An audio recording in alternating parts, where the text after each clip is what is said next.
Okay. Should be working now. Let me see all this shit.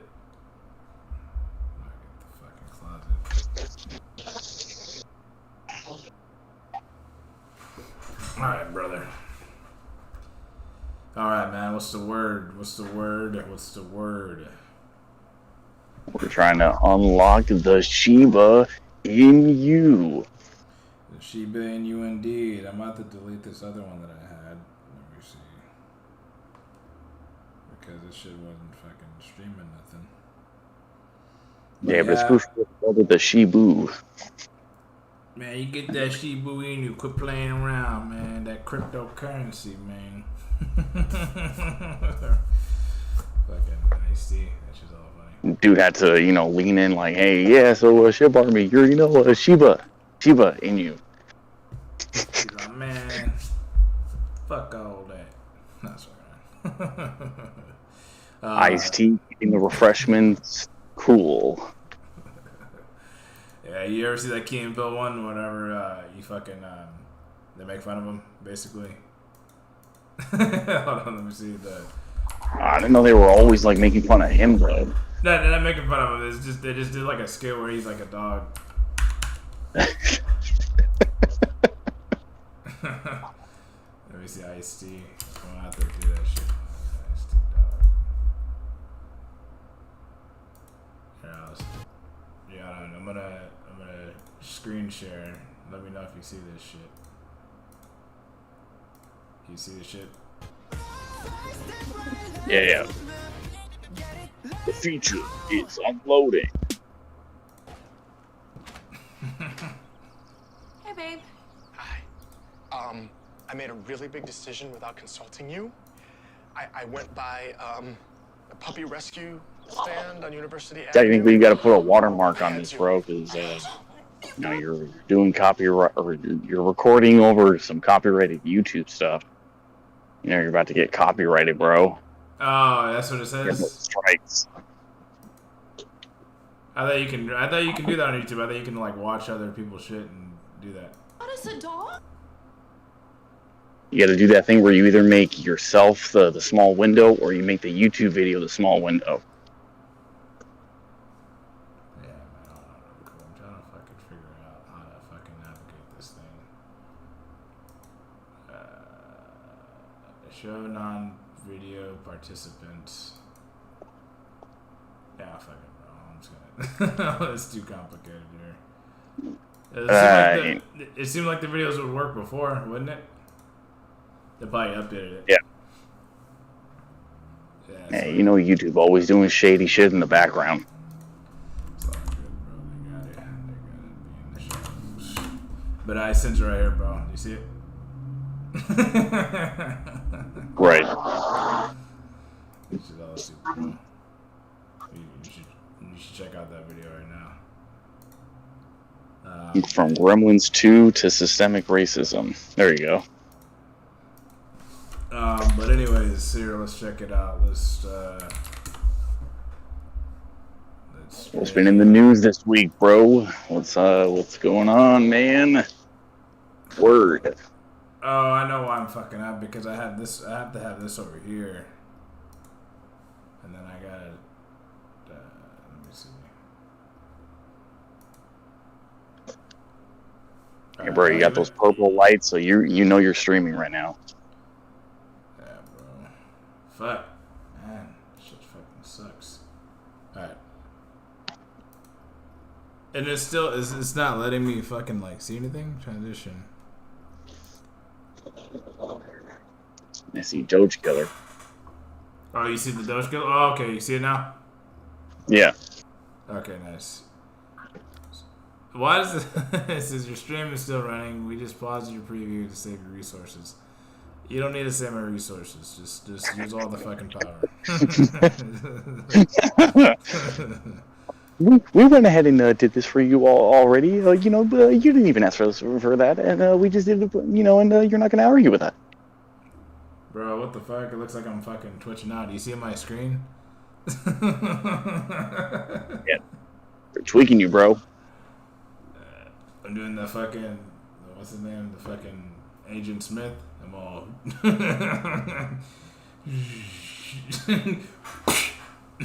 Bing. And then he got the cousins over for the barbecue. Bing, bing, bing, bing, bing, bing, bing, bing, bing, bing, bing, bing, bing, bing, bing. All right, how does the stream look? I got it as look on fucking like the. I'm gonna use this. You still look tweaky, and then the screen just kind of looks like it's regular. Okay, so we got the Doge Killer. That shit went up right now to 2,000. So let's check out the Shiba. The Shiba and all of this. Okay, it's back at the 39. All of us. So yeah, now it's showing.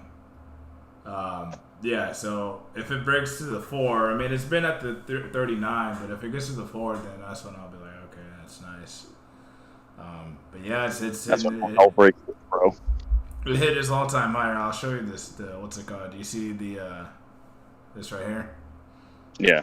All right, so let's do a year. All right. Son of a busy.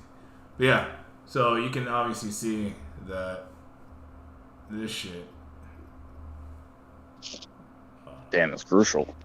Yeah, it was, see the trenches where we got in? Now it's up here now. And this is going to be the new starting point, a new support level up here. And we're going to have to just keep this thing going. Because this is just the beginning. This is just the tip. We are the shit. This is just the tip of the iceberg. Let me see. But yeah, man. What are your thoughts on things right now? Where's your screen? You can stream your screen, bro. You're trying to show your face. Yes.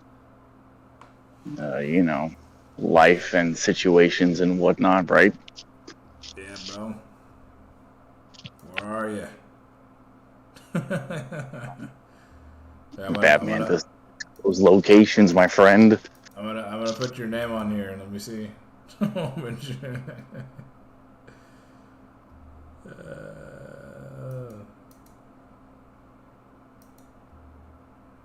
is this text? Oh man, I'm not gonna. Whatever, bro. They can just see your Discord name or whoever is watching. But Whoever is watching. yeah, man, what's the news? What's the news with you? Just to jump back on your point, back on, you know, the new starting point. This is exactly why we were going off on making sure that Shiba was the one, dude. This is the breaking point. Once it hits that 4, all hell breaks loose. And then, God willing, we make a, you know, like a solid, we make like a solid footing in the door. Yeah. Getting into 4 is not the end result. That's just getting it to the starting line. Yeah, I'm trying to. Why the hell that? How I have to keep bouncing back. I'll just keep like this. We'll just keep this right here. But yeah, man. I don't know what convinced me to get into this, but oh, there you are. There he is, out and about. Where are you, brother? Some kind of park. Like some weird apartments or some shit.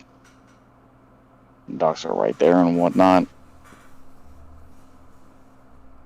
Why does it look like we're doing the fucking Agent fucking Smith shit right here? Oh, maybe on my Discord. It looks smooth on my YouTube. Yeah. Alright. Well then your problem is with Discord then. Well, at least we looking at it from on the monitor. It looks like it's fucking up. You and you. You're like twitching out, bro. She looks so funny. They got a villain tweaking, bro. Yeah, but yeah, might as well do a live stream. We broke this. We're breaking, you know, the Shiba army, and everyone else that's a part of the community here has been getting the word out. Let's see. It's ranked number 13 now, man. It's climbing to the top 10. We were there during the Fourth Valley. Yeah, man, we're there, and I don't know how we should. I wish we had gotten in hella early, but it's all good. This is still. Yeah, but you've been walking your stuff a whole lot more, bro. You said what? You've been walking and you've been burying your bones for a cool minute, a lot longer and a lot more than a lot of people, though. Oh yeah, man. The fucking bones have been fucking getting dug up. Fucking yeah, man. I was actually thinking about getting some bone, like trading, but I'll just keep the bones as is. I'll keep my other shit. You should look at Saitama, bro. Saitama's fucking. Let me see. It probably went back down, but let's see. The One Punch Man, bro.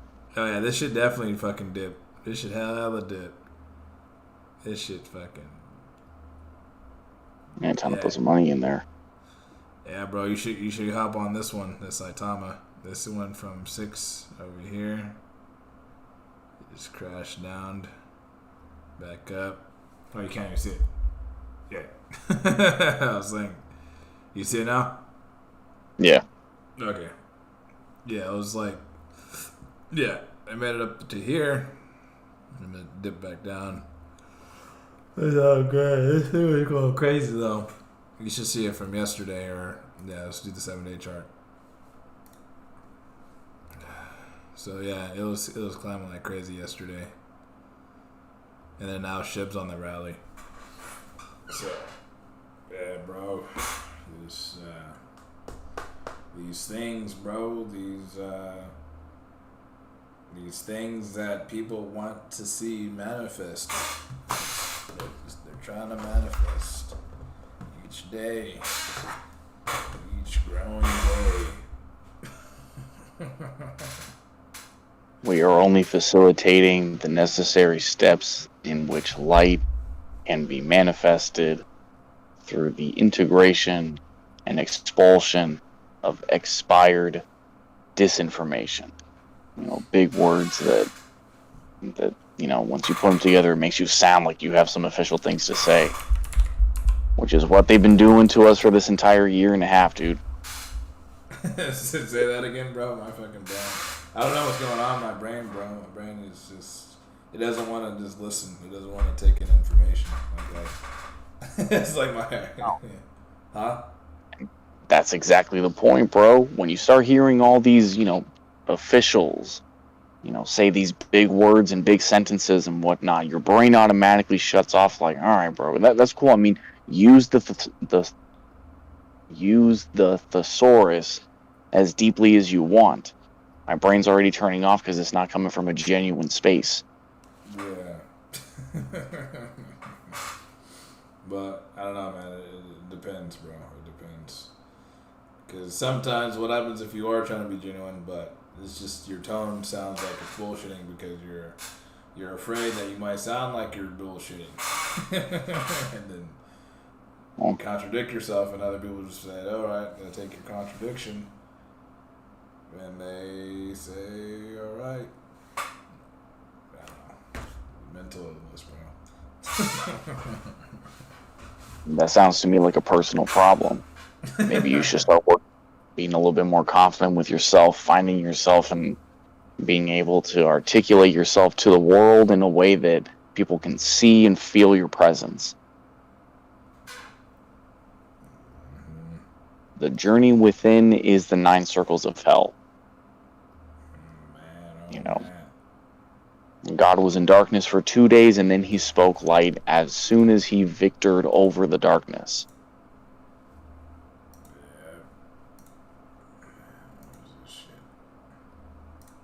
It took 2 verses, and I don't even know how long that was, dude. Because the first day of his work week was in verse 3, so who knows what else was going on in verse 1 and 2.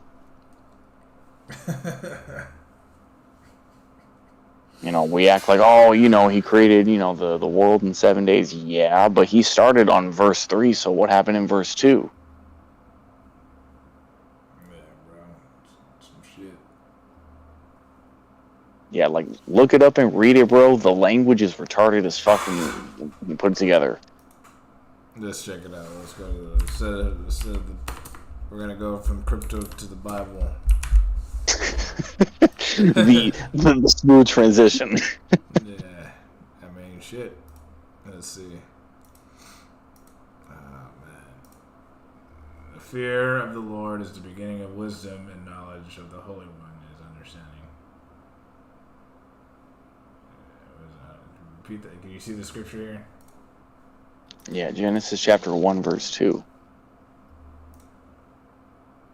Okay, yeah. So shit. I was just saying this one right here.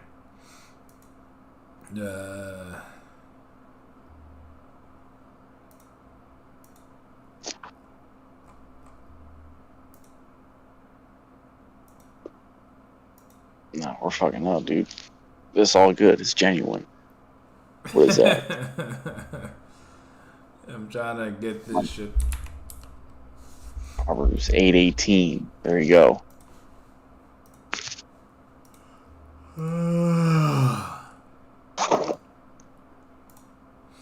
Alright, Genesis. Man, this shit's so fucking annoying. How do I just stream with the fucking, I need a better fucking software just to learn how to fucking do these things. Now just be aware that YouTube is always trying to fuck with you. Okay. Full chapter. Why you just give me the bare minimums? They don't want you to know the Bible. It's Google.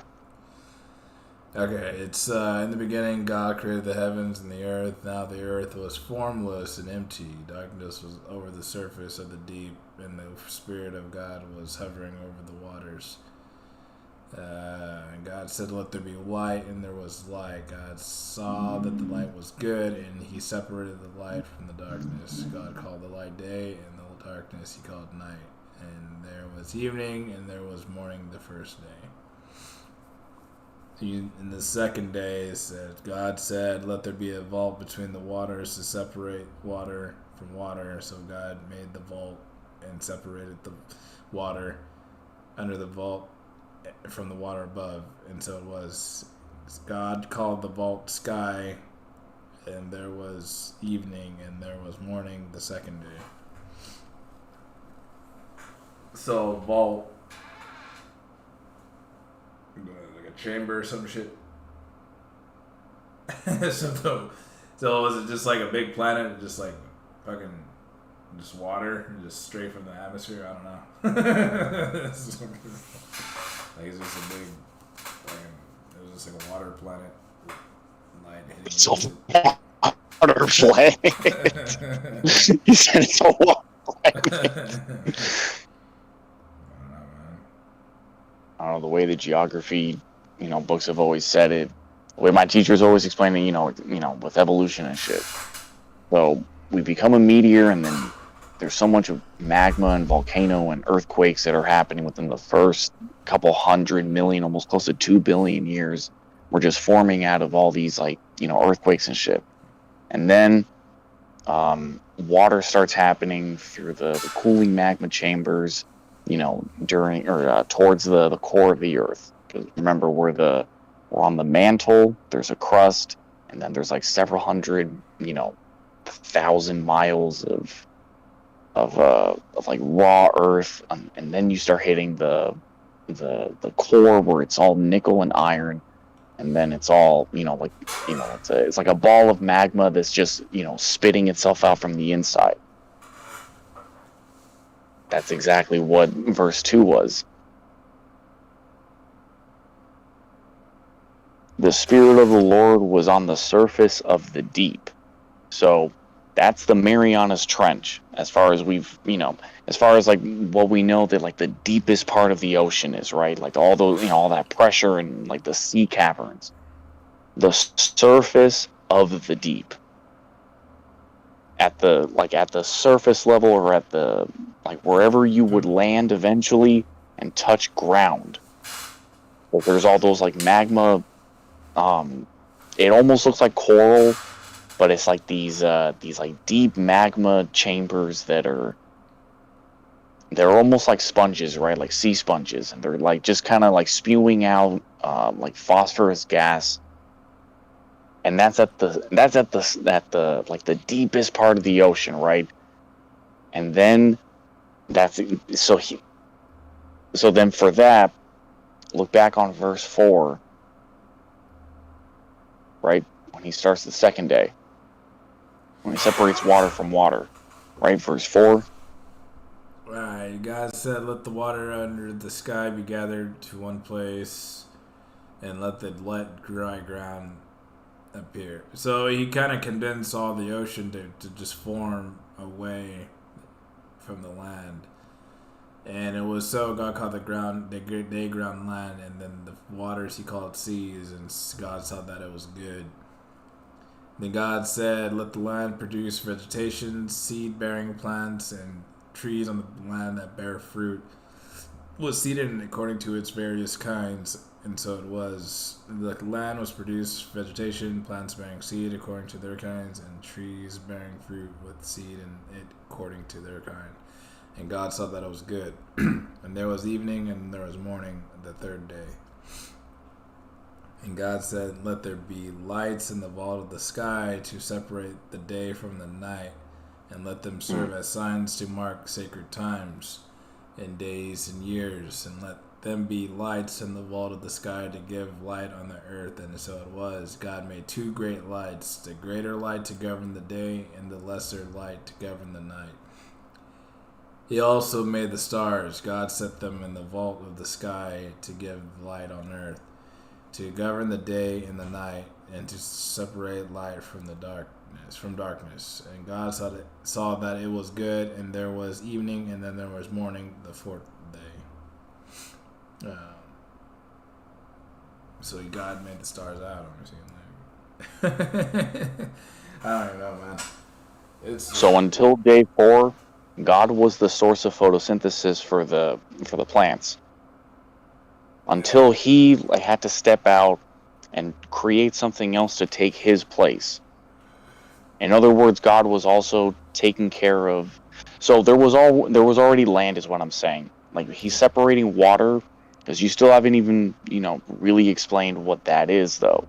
There's water that's protecting us from the core where all the magma is. So it cools it off enough so it doesn't shoot out in volcanic eruptions every 5 minutes. So there's a cooling amount of water separating the surface of the deepest part of the ocean from the core.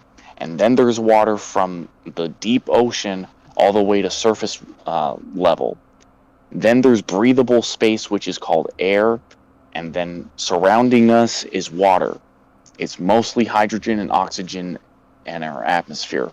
That's the ozone layer. There's nitrogen, there's a little bit of carbon, there's like aluminum, there's nitrogen, there's a little bit of chlorine in there. So, but it's mostly hydrogens and oxygens in there. So there's three levels of water that's within our planet. And there was already vegetation, like how they talk about how there was like sea sponges and zooplankton that were already doing photosynthesis, right? So there's already land and forest, whatever you want to call that. There's already that in the ocean for God to say, let the land that already exists, let that land be raised up. So then there was already a continent size, like there was already a Pangea, right?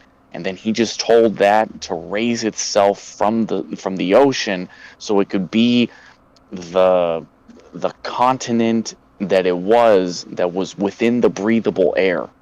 So that God is now the photosynthesis source for these trees and these, seed-bearing fruit and, whatever, each according to their kind. Then God takes an entire day where he separates himself from the plants. So they have almost like 2 days to themselves. The third day and the fourth day. It was nothing but trees. And then day 5.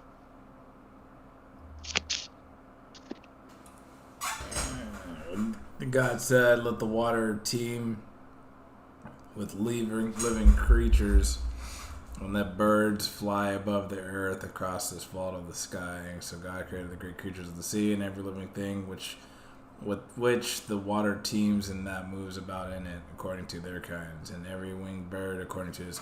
So God created the water beings first, and then the birds, and then and every winged bird according to his kind. And God said it was good. God blessed him and said, "Be fruitful, increase in number, and fill the water in the seas, and the bird increase on the earth." And there was evening, and then there was morning on the fifth day. And God said, "Let the land produce living creatures according to their kinds, the livestock, the creatures that move along the ground, and wild animals, each according to his kind." And so it was. God made the wild animals according to their kinds, the livestock according to their kinds, and all the creatures that move along the ground according to their kinds. And God said that it was good.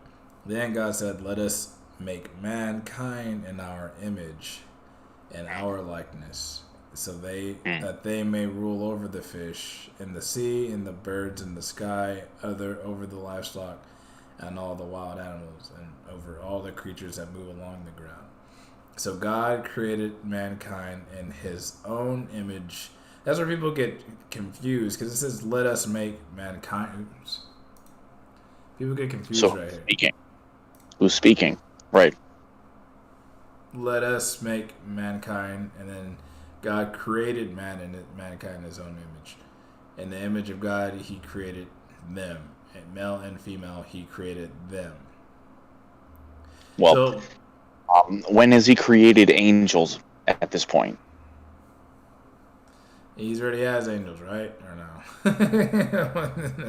It's not like According to other books, yeah, he's already created angels somewhere within day 1 through 5. Isn't like angels like little? They're like extensions of him. They're like, because they fulfill his will. They're like I don't know, bro. They're just just yeah. So there's not even like they're not even like really, because they're So it says male and female, he created them. So is that so he created a male and female? But maybe are easy. Because I thought he made Adam after he made Eve, after he made Adam, right? Or how does it work? There's two thoughts on this. It's like if you're just reading the Bible, Genesis chapter 1, he's giving you this like weird like umbrella term. Yeah. In this like poetic way, he's saying that he created man and female. Then he specifies that like broad term all within chapter 2, giving you the exact like process in which he created man and woman. No, because he's giving So he's okay. I see. So that's his plan anyway. So God blessed them and said to them, "Be fruitful and increase in number." So he actually spoke to these male and females: "Fill the earth and subdue it, rule over the fish in the sea and the birds in the sky, and over every other living creature that moves in the ground." Then God said, "I give you every seed-bearing plant on the face of the whole earth, and every tree that has fruit. They will be yours for food, and to all the beasts of the earth, and all the birds in the sky, and all the creatures that move along, and everything that has the breath of life in it, I give you every green plant for food." And so it was. God saw all that he made, and it was very good. And there was evening, and there was morning the sixth day.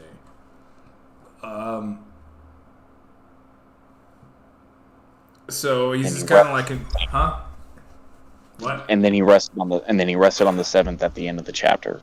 Yeah. All right, but yeah, go ahead.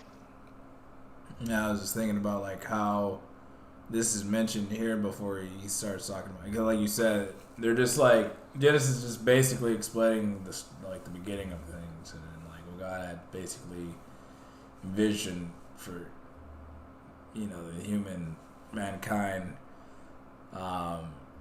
And then it gets into depth about Adam. Oh, shit. Because then there's a book called the Book of Jubilees. It talks about how that verse right there, he created man and woman. That's a story that's before Adam. So there was a man who was tempted and was put to sleep and was, and God made a woman from his rib that was later on after these two original man and woman that populated the earth, and civilization was already happening. So there was already a civilization that was living inside, God's earth. Before Then Adam and one Eve. specific, meaning that like they all just called each other man and woman because they were telepathically speaking with the breath of life of God. It's like the first original humans are actually these these gray alien whatever because they were so spiritually in tune with everything. Then one of them gained consciousness, beyond consciousness to the point where they were, they opened up their third eye and blamed each other, threw each other under the bus, and then that human is what gave us us. That's how some people interpret that. Yeah, I'm gonna see early man before Adam. Let's check this out. Let's see what this. You see what I'm saying? You start getting into like some weird, biblical text that like gets into it. You're like, maybe we're a lot older than we realize. This is the basic history of mankind before Adam, and the rebellion of Lucifer has the following major historical periods: Cro-Magnon Paleolithic period. Cro-Magnon is the name given to all anatomically modern humans found in Europe and in the Middle East, appearing around 40,000 to 30,000 years ago. In contrast to the earlier Neanderthals, Homo sapien erectus, who were much more primitive, the Cro-Magnons, who are classified as Homo sapiens possess such modern human features as higher and more vertical foreheads, indicating a modern configuration of the frontal lobes of the brain, reduced brow ridges, smaller faces, and teeth and chin. The Neolithic era is marked by the transition from roaming and hunting to agricultural society and begins around 9000 BC. The first evidence of domestication of plants and animals come from temporary campsites and are first seen from 9000 BC onwards. The village communities started appearing around 6000 BC and were common by 4000 BC. Cities began to be built in the 6th and 5th millennium BC, and amazingly, the Sphinx in Egypt was estimated to have been built around this time. City-states were just beginning around 4000 BC, indicating a highly skilled civilization. It was before the beginning of the city-states and metalworking societies that Lucifer became aware of true nature of God's plan for mankind. It was the realization of mankind's God potential that caused Lucifer to commit the sins of rebellion, envy, and pride, which led to the war in heaven. Let's see. He was tripping out. He's like, oh shit, these guys are creating shit. What the fuck?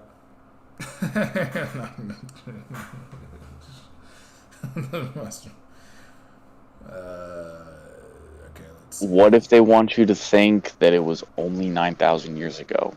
Meaning, what if that exact story, there's nothing wrong with that story, but put it back in that... 9,000 BC, right? Oh, 30... Okay, that sounds tripping out. That's like... What if the rebellion of Satan, or of Lucifer, who was tempted by Satan, what if that was 40,000 years ago?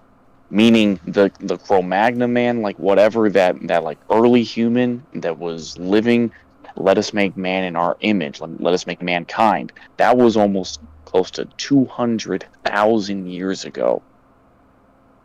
What if we're actually a lot older than we actually realize? What if our civilization is so pushed back that the Egyptians, the modern Egyptians that the ones that we know of today, they found the pyramids because that's from a civilization way older than them, because they were the newest and by that definition the oldest generation or culture. They were able to tag them up and say, yeah, we made them, we discovered them. What if they were made way the fuck earlier? What if the ancient Hindus, as far as like that area of Southeast Asia, what if that story was of a civilization that was way older than whatever they think it is? There's been many resets, meaning humanity has already gotten to the point where we've done this before. We get to a certain point where we challenge God, and then God has to, wash us away, or like he has to reset us back to when we go back to hunting and gathering, and then agriculture, and then city states, and then like we've done this before. All right, Just it a says, fear. yeah, the rebellion of Lucifer. Let's read this. Lucifer made war against the Eternal. Lucifer hated the plan of God and desired to be exalted the highest, where he coveted the throne of the Most High. The Master announced, "We need to go to the..." Okay, this is just like the weird thing here. But let's read. Okay, let's just read this here. This is really cool. The Master announced, "We need to go to the library. As we walked, I will explain why Lucifer became jealous and why he hated the plan of God." Jester scratched his head as he followed the Master. I thought God told Lucifer his plan from the beginning. He said Lucifer was commanded to help the souls achieve their full potential. The Master walked and collected his thoughts. Lucifer finally perceived the full meaning of what a soul's ultimate potential to be. God's plan is to create millions and billions of God beings through soul evolution. Jester shook his head as if confused. Why did this upset Lucifer so much? The Master paused as if making sure he had Chester's attention. Lucifer felt betrayed by God. Lucifer thought he would always be the third highest in the infinite realities. Instead, he discovers God is creating God by the billions, and it was Lucifer's pride to be of the highest. Lucifer felt he had to maintain his most high status at all costs. What costs? Chester blurted out, very interested. War of angels. The cost was a war of angels of such violence that it ultimately ended the jewel of Earth's ability to sustain life. Lucifer made war against God, against the throne of God. God commanded Michael to resist Lucifer. Michael and his angels fought with Lucifer and his angels. Lucifer tried to overthrow heaven, but was defeated and was forced to return back to Earth. Lucifer fell like a bolt of lightning. The angels that rebelled with Lucifer were hurled back to Earth. God had commanded Lucifer to watch over this earth, and Lucifer had not yet been relieved of this duty. Lucifer became enraged at his banishment to the very earth he had once desired and now had come to hate. To add insult to injury, Lucifer was still under the command of God to help mankind achieve their destiny. This further enraged Lucifer. It was loathsome to him to be commanded to help beings achieve a station higher than he. The Mother Earth contained the very seed of billions of gods. God seeds that someday will all exist higher and more glorious than he. Gods more powerful than he. Lucifer devised a plan to destroy the Earth's life-giving properties. This is how the Earth ultimately became chaotic and empty of life. Lucifer destroyed Earth's ecosystem. Lucifer destroyed the world's ability to support life because he wanted to stop the soul evolution. Lucifer knew that reincarnations... Oh, you're not even reading this. It's just not even up. Okay. Lucifer destroyed the world's ability to support life because he wanted to stop the soul evolution. Lucifer knew that reincarnations was how God was making it possible for the souls of mankind to have enough opportunities to finally discover their God consciousness. The rebellion of Lucifer is also the missing information that ties evolution and creation together, as well as the paradox of reincarnation and resurrection. Afterwards, Lucifer's name was changed to Satan, which means the enemy that destroys. Once at the library, Chester sat with the Bible in a concordance in front of him and waited for the rest of the story. There's different ones after this. It says, there's one that says God repairs the earth, scriptural proof of Lucifer's rebellion, scientific evidence is Lucifer's rebellion, fact about Lucifer's rebellion, gap theory, or the ruin and reconstruction theory of Genesis 1, Lucifer and the seven angels. Which one sounds interesting? That sounds like one of the coolest comic books that no one's ever before, bro. That sounds such a cool comic book, bro. What the? If someone made an anime of that, that'd be so sick, dude. That's hard as fuck, dude. Yeah, man.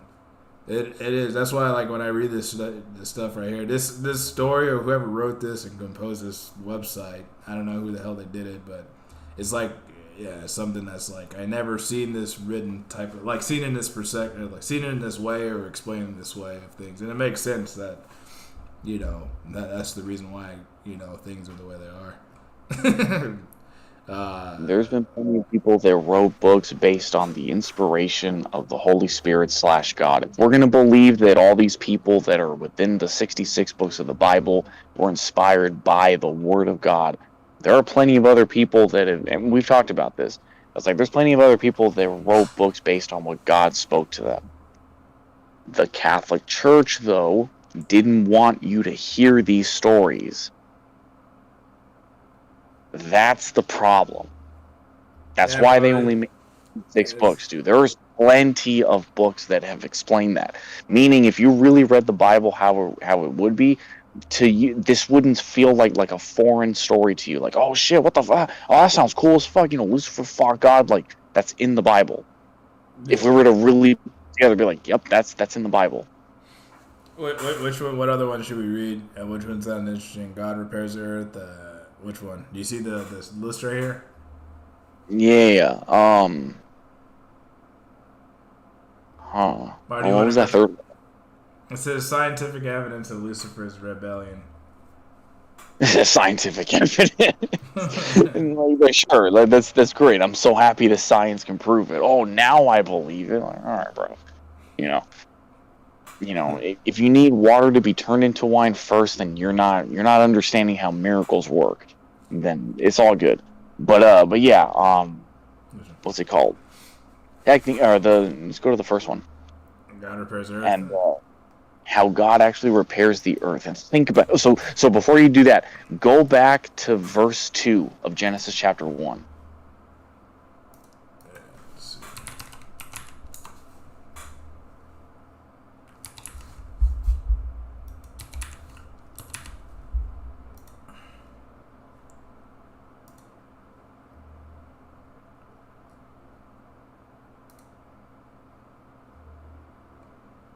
Alright. There it is. Okay, so verse 2, now the earth was formless and empty. Okay, so maybe this is where he's recreating. He says, now the earth was formless and empty, darkness was over the surface of the deep, and the Spirit of God was hovering over the waters. There you go. To God, 1,000 years is a day, and a day is 1,000 years to God. Stop assuming that you understand that it was 7 or 6 24-hour cycle days. That's possible, and glory be to God for that. But you have no idea God's timeline. Yeah, in the beginning, God created the heavens and the earth. Right after that, Lucifer rebelled against him. God blew up the earth. Yeah, because even right here it starts with the Eternal is hovering over the face of the waters, and this is what it says right here. The Spirit of God is hovering over the water. So let's see.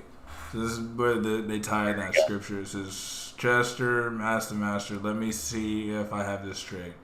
You are saying that the fossil records that indicate that life has been on this planet for billions of years are correct. Genesis, God created the heavens and earth, and you claim science does not contradict that statement with the Big Bang Theory. The Master simply nodded. Chester said, you are saying that the definition of was in Genesis 1:2 could better be translated as the phrase, it came to pass. Your master taught you that the original Hebrew meant, and it came to pass that the earth became a lifeless wasteland, empty and chaotic. And that Lucifer's rebellion is what brought about this tragedy. But Genesis plainly says that God created the sun and moon on the 4th day. The master sat back. Why would God put plants on the earth on the 3rd day before creating a sun on the 4th day? Science knows the sun came before the earth. Genesis does not contradict science. I can clear it up, but hear me out before you start your debate. The master looked relaxed and unconcerned. Chester nodded. Go ahead then. Go ahead. Day 1, black smoke and dark clouds covered the earth. My master explained it to explained it like this to me. He asked me to imagine the world as being frozen and covered with a dark atmosphere, choking with smoke and clouds, air so thick with corruption that no light could glimmer through it. Lucifer's destruction was so complete that only a few deep sea creatures were still alive. The seas were close to freezing up, and if the Spirit of God hadn't intervened, then eventually even the deep sea creatures would have died. Genesis 1:2 begins with the Spirit of God hovering over the water. Obviously, science understands the universe was not created from water. By believing both science and Genesis, we can have understanding. Conditions similar to nuclear winter. Chester nodded his head. So far, it was logically consistent. Sounds almost like a nuclear winter. In fact, your theory might explain why the mammoths were frozen so quickly that many had food still in their mouths. That has always been a puzzle as to how or why they became frozen so quickly and suddenly. Research indicates that many species disappeared overnight, geologically speaking. Somewhere between 10,000 and 8,000 years ago, we lost mammoths, saber-toothed tigers, giant armadillos, and such. The best current scientific theory is violent climate changes. Perhaps Lucifer was responsible for the violent weather changes and volcanic eruptions. The Master recited, God divided the light from the darkness. The Master explained, on the first day, God cleared the atmosphere enough for light to penetrate. And God called the light day, and the darkness he called night. Chester followed in the Bible, trying to spot any error in the Master's story. Day 2, the ice melts. Let there be a firmament in the midst of the waters, and let it divide the waters from the waters. And God called the firmament heaven, and the evening and the morning were the second day. The Master explained the temperature of the earth was so cold that the seas were beginning to freeze, and the land was covered in a deep ice and snow. God warmed the earth so that the water could separate it from the ice to become water below, and the rain and clouds above. This is what is meant to divide the waters from the waters to create the heavens. And in the evening, because maybe the poles, maybe that's why the North and South poles, I don't know. In the evening, and what did the North call the land of the giants? The what? What did the Norse mythology, books or whatever? What do they call the land of the giants or the frost giants? The frost giants. And the evening and the morning were the second day. Okay, Chester quickly looked at the word heaven in accordance and read out loud the definition for the word heaven as referenced in Genesis 1:8. Visible heavens, sky. Chester motioned for the Master to continue as he had no challenge yet. Day 3. Dry land and plants appear. The Master smiled and said, let the waters under the heaven be gathered together into one place, and let the dry land appear. And God called the dry land earth, and gathering together the waters he seas. The Master explained further, warming the earth and melting the ice created massive flooding. Even Chester could see the obvious meaning of Genesis 1:10 and needed no further explanation. Okay, the water finally settled in the low areas, revealing the land. Funny, I had never seen that possible meaning, but it makes sense. Okay, go on. The Master's eyes were closed as if he was remembering something, and God said, I let the earth bring forth grass, the herb yielding seed, and the fruit tree yielding fruit after his kind, whose seed is in itself upon the earth. And it was so, and the evening and the morning were the third day. The Master offered more commentary. The cold had killed all the plants, plus God needed the plants to be in place before he could place animals on the earth. After all they had to have something to eat. Okay, Chester said, so far so good, but you still can't explain why God is creating the sun and moon and stars on the fourth day. Chester was agitated, for he was sure that he had found the flaw in Master's story. The Master seemed unconcerned as he replied, you forget the atmosphere. On day 2, the ice had just turned into water and clouds, but the atmosphere wasn't clear yet. Clouds still covered the earth heavily on day 3. As it rained and flooded, God brought the water-loving plants back into the world, but the cloudy, steamy atmosphere prevented a clear view of the celestial heavens. Chester was momentarily stumped. Chester flipped back to Genesis and said, the tense is present tense on day 4, not past tense. It doesn't say God had made it. It says God made. Okay, and this is day 4, sun, moon, and stars revealed. The master simply smiled and recited, and God said, let the lights in the firmament of the heaven divide the day from the night, for they are the signs of the days, seasons, and years.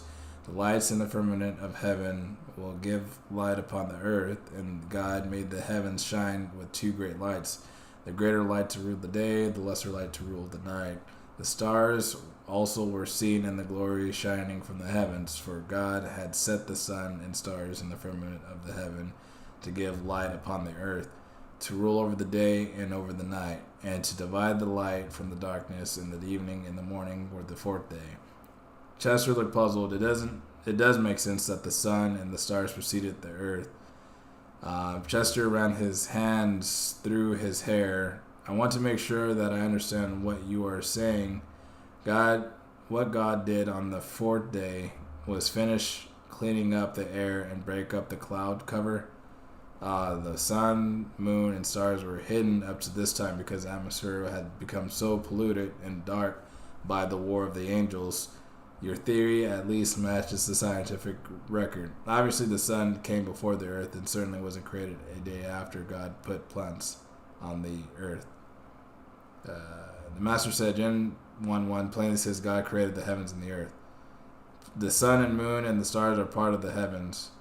At the beginning of this conversation, I told you God created the heavens and the earth. Verse 2 is the later in the timeline.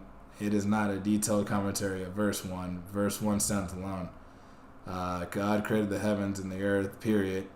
We see the heavens mentioned again in verse 4, billions of years later in verse 1 in the timeline. The sun and moon and stars existed before the rebellion of Lucifer and were hidden by darkness created by Lucifer. God cleared the air for the planets restored on the 3rd day so that they could have sunshine. I mean, that's kind of how universes work, bro. There's a Big Bang, and then there are star systems that have, planets revolving around them. It's a phenomenon that happens all around our universe. There's different galaxies and whatnot. So yeah. Yeah, it says biblical Hebrew is not a tense language. Genesis 1 is a record of God repairing the damage caused by Lucifer's war. On the 4th day was the day the clouds were cleared by God so that the sun and moon and stars could be seen. Maybe it will help you understand if there was no such thing as tense in the biblical Hebrew. Biblical Hebrew is not a tense language. Modern grammarians recognize that it is a spectral language. This means the same form of a verb can be translated as either past, present, or future, depending on the context and various grammatical cues. So when it references the sun and stars, the original Hebrew does not indicate when the sun and stars were made, present tense, but simply a statement that God made them to be for times and seasons and so forth. Chester rubbed his hands and finally said, okay, I will look into this further, but go ahead. Day 5, fish and birds restored. The master recited again, and God said, let the waters bring forth abundantly the moving creature that hath life, and fowl that may fly above the earth in the open firmament of heaven. And God created great whales, and every living creature that moved in the waters did God create. And every winged fowl after his kind did God place for his pleasure. Chester realized there were no new challenges, so he let the master continue his recitation. The master took a deep breath, and the evening and the morning were the 5th day. Animals and mankind restored.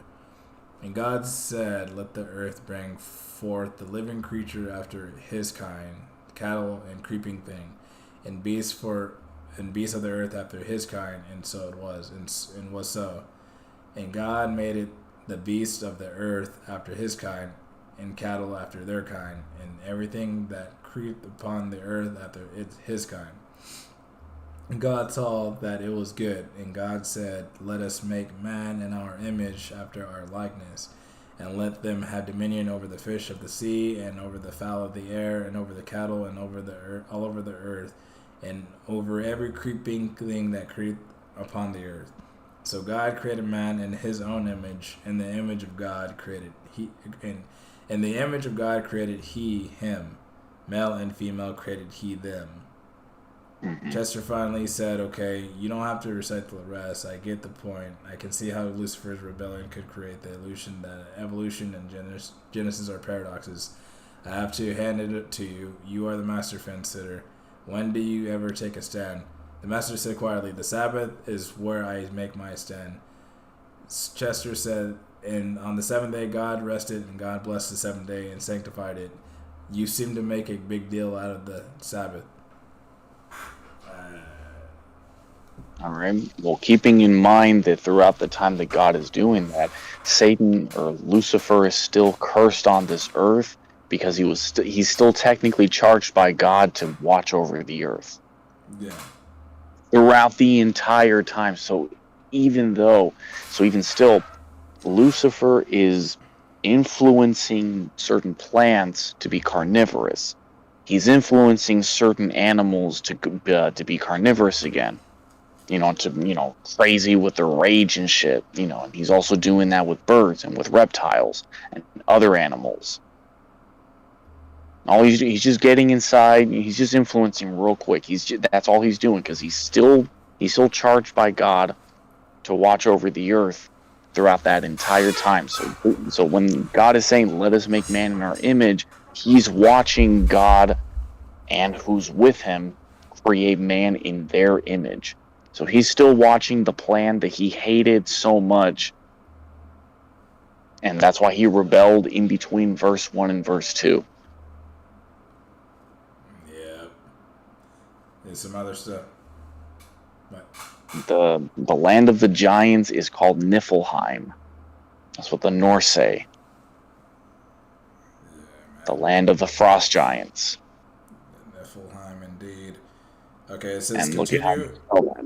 How you said? Yeah, how you spell it? Yeah, Yeah, how do you spell Niflheim? like Nephilim.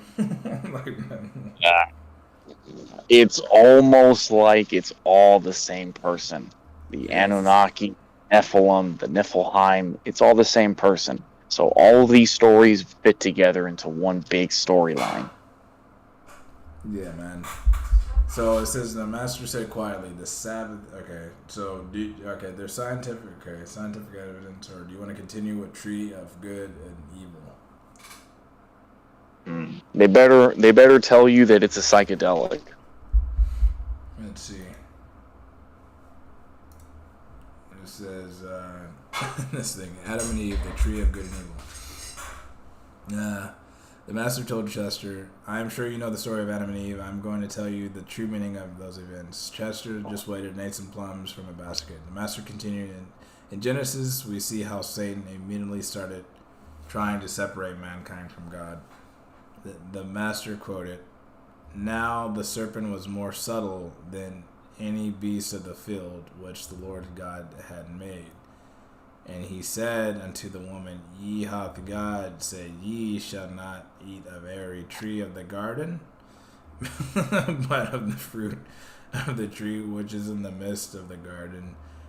God hath said, Ye shall not eat of it, neither shall ye touch it, lest ye die. And the serpent said unto the woman, Ye shall surely not die, ye shall not surely die." The master paused. What is death but the separation of soul from body? Satan is telling her she will have an eternal body if she disobeys God. This is the first lie.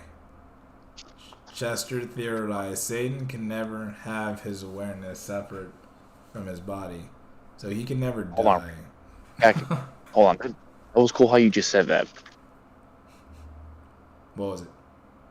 That death is the separation of your soul from your body, and then as he's explaining it to her, he's like, yo, so that thing that like you're going to be separated from your body, from your soul, what you're actually going to do is have an eternal body.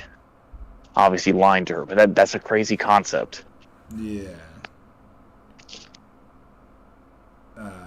This is Chester theorized Satan can never have his awareness separate from his body. Can never have his awareness separate from his body. So he can never die. Satan was making the tree of good and evil seem like it was the tree of life. In other words, the tree of life means achieving a permanent body. Yet Satan claimed the other tree meant not dying. The tree of good and evil represents disobeying God. Okay, go on.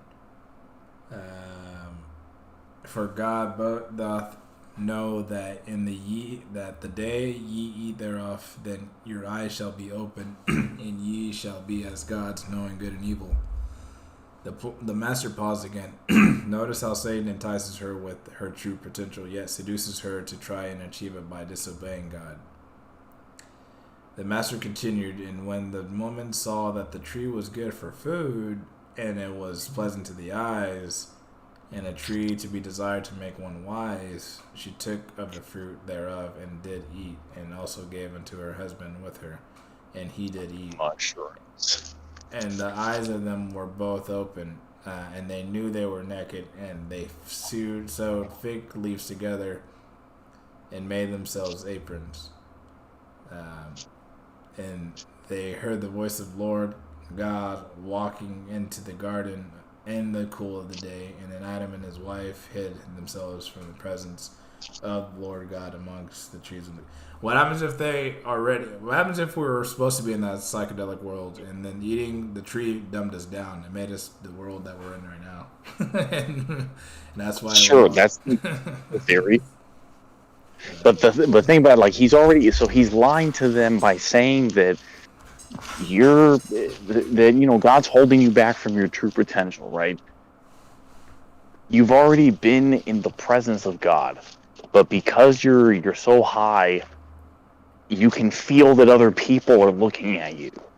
Not just that, like, they're looking at you, but that they can see you. You know what I mean? Like, not only are they looking at you, but they can see you, they can read you and shit. So you're aware beyond of, you're almost on this, like, deep psychedelic instinct thing. Master ultra instinct, bro. You're not thinking, you're just doing. Yeah. Not only are you in the presence of God, but now you're doing it on your own. You know, God can help you get to places, but now you're actually walking on water.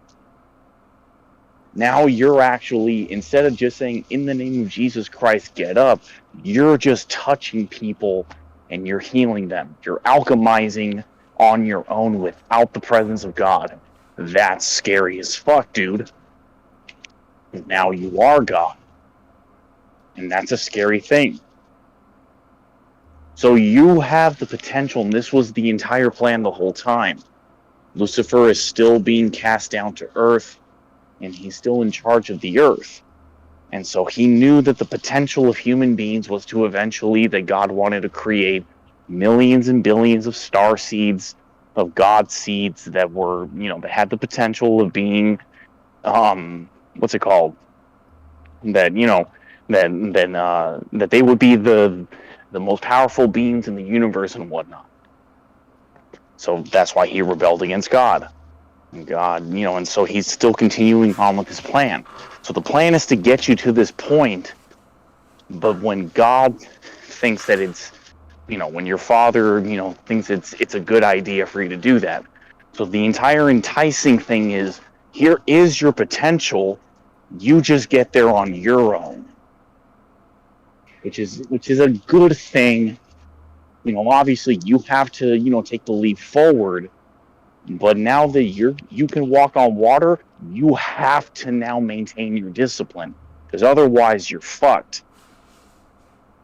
You have to fly. Once you start flying out the nest, now you have to start dive bombing and figuring out how to, smell blood in the water, and you have to now figure out how to do this on your own. It's not God anymore that's about to do this. You are God. You have to do things now. If you're ready for it, cool, then run with it. But if you're not ready for it, then you'll see what happens in chapter 3 when they start throwing each other under the bus. And that's why God said, we're not ready for this thing. Yet.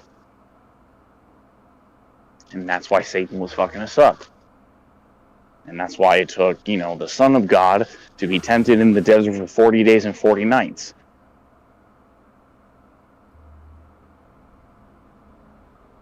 I'll give you all the kingdoms that you want. All you got to do is just bow down to me. It's like, nope, I'm good on that, dude. I'm chilling. I'm going to go hang out with some fishermen and some poor people. We're going to go walk the earth, and we're just going to go heal people and go, and treat the sick. That's all we're going to do. Because it's going to blow everyone's mind. That's how basic everyone is. That's how programmed everyone is in this hierarchy. You got to kill each other for a nickel. The lie is that, and think about it, Satan is already telling you that there's scarcity in the universe.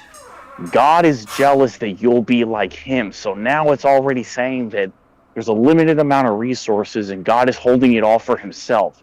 And he doesn't want to share it with you. So how about you take control of this power and you take this power from God?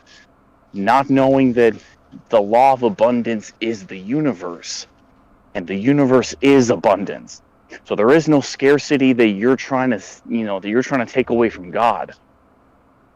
God is sharing the abundance with you, so now you are God in the universe, times a billion. That's why Lucifer hates us. It's all a cycle, dude. It's all a circle. Yeah. Now, what's your thoughts? Yeah, it's just, yeah, bro. It's just, he's kind of envious that he didn't, yeah, it's kind of like, yeah, it's just, he's caught in his pride. His pride is hurt. His pride of being the third highest ranking angel. He want to be helping people achieve what created him. Let's see. Let's see. Let me see. This is the Lord of God incarnate. You want to read the rest of this shit?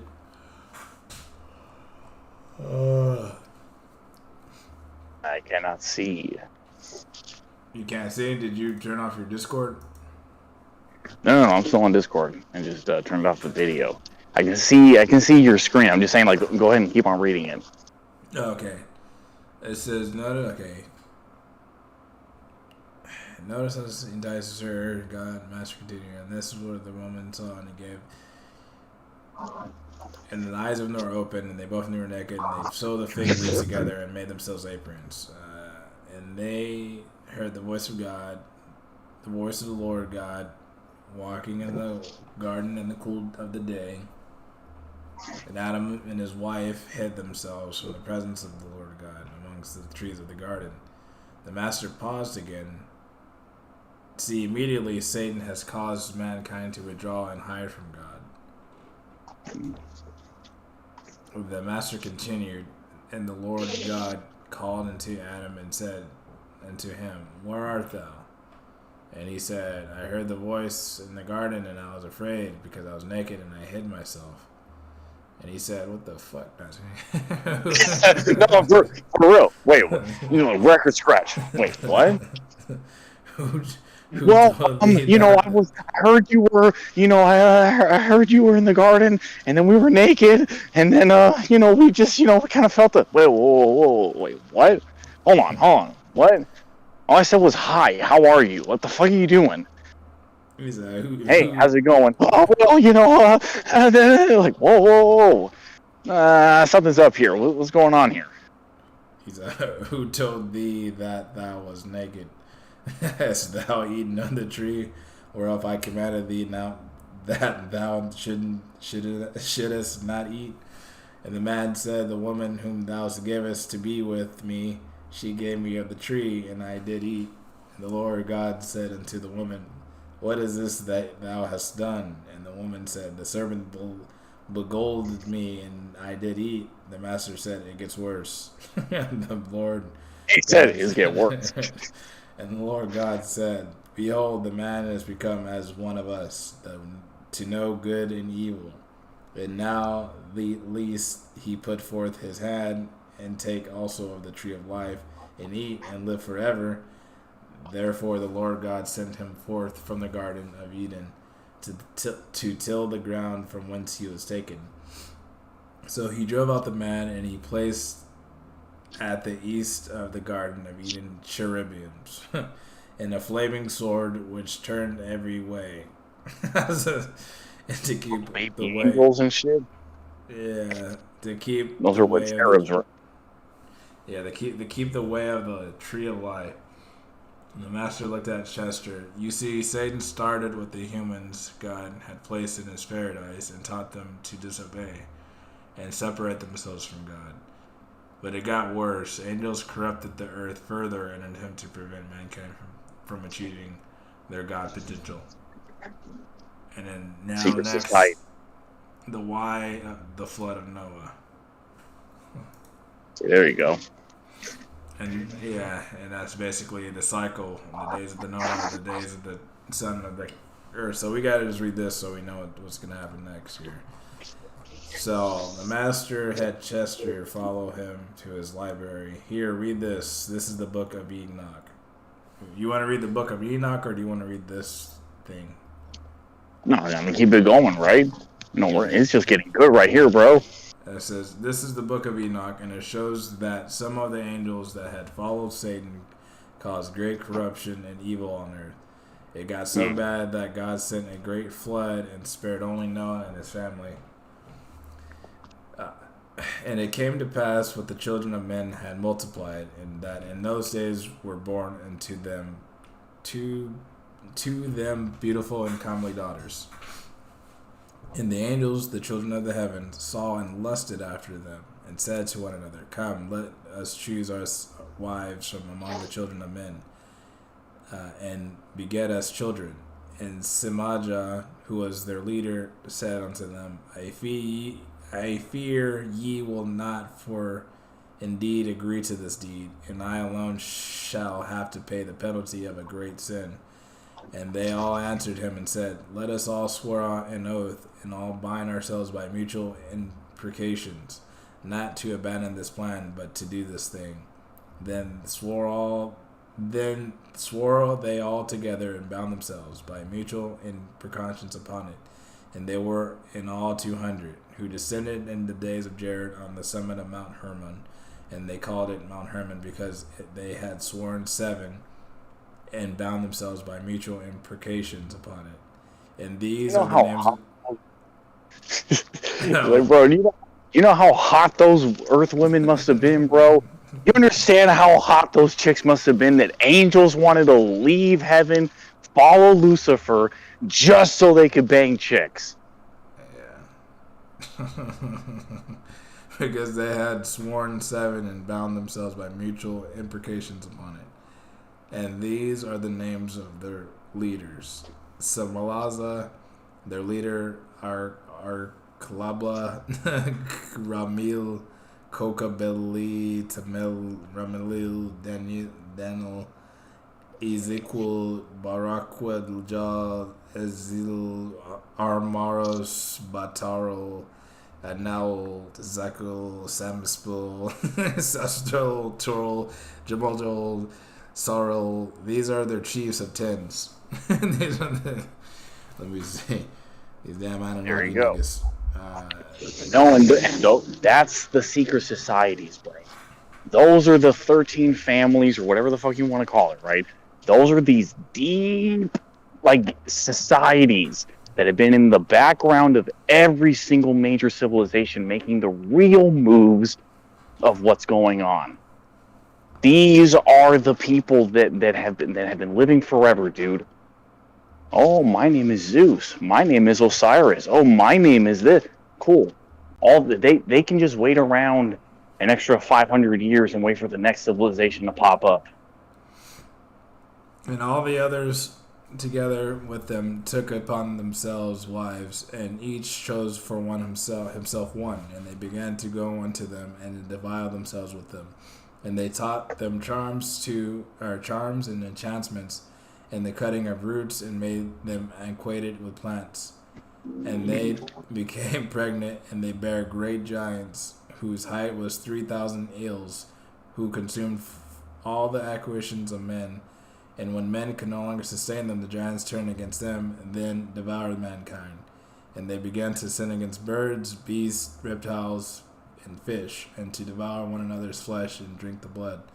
Then the earth laid accusation against the lawless ones. So these niggas are titans, basically. They just came around, they fucking started just eating everything and raping everything, and just they become the rulers, basically, because no one else can stop their giant asses.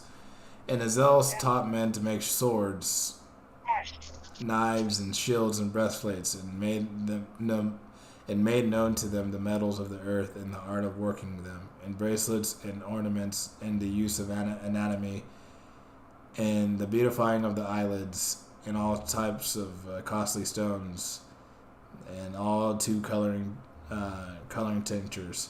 And there arose much godlessness, and they committed fornication, and they were led astray and became corrupt in all their ways. Semja taught enhancements and root cuttings. Aramar was the resolving of enhancements. Baraji taught astrology. Kokabel the constellations. Ezekiel the knowledge of the clouds. Ariko the signs of the earth. Shamizel the sign of the suns. Isero the course of the moon. And as men perish, they cry, and their cry went up to heaven. So God was like, okay, what's going on here? And then Michael, Uriel, Raphael, and Gabriel looked down from the heaven and saw much blood being shed upon the earth, and all lawlessness began being wrought upon the earth.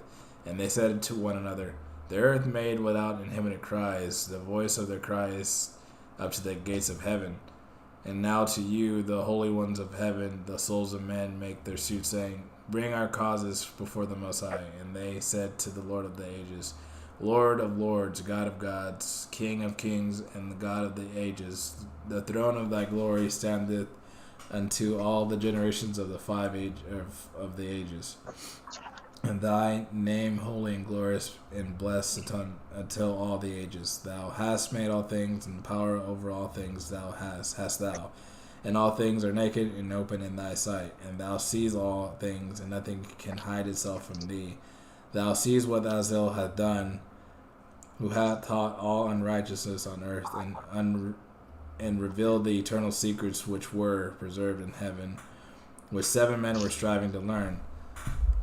And Simajaza, to whom thou hast given authority to bear rule over his associates, and they have gone to the daughters of men upon the earth, and have slept with the 9 women, and had defiled themselves and revealed them all kinds of sins.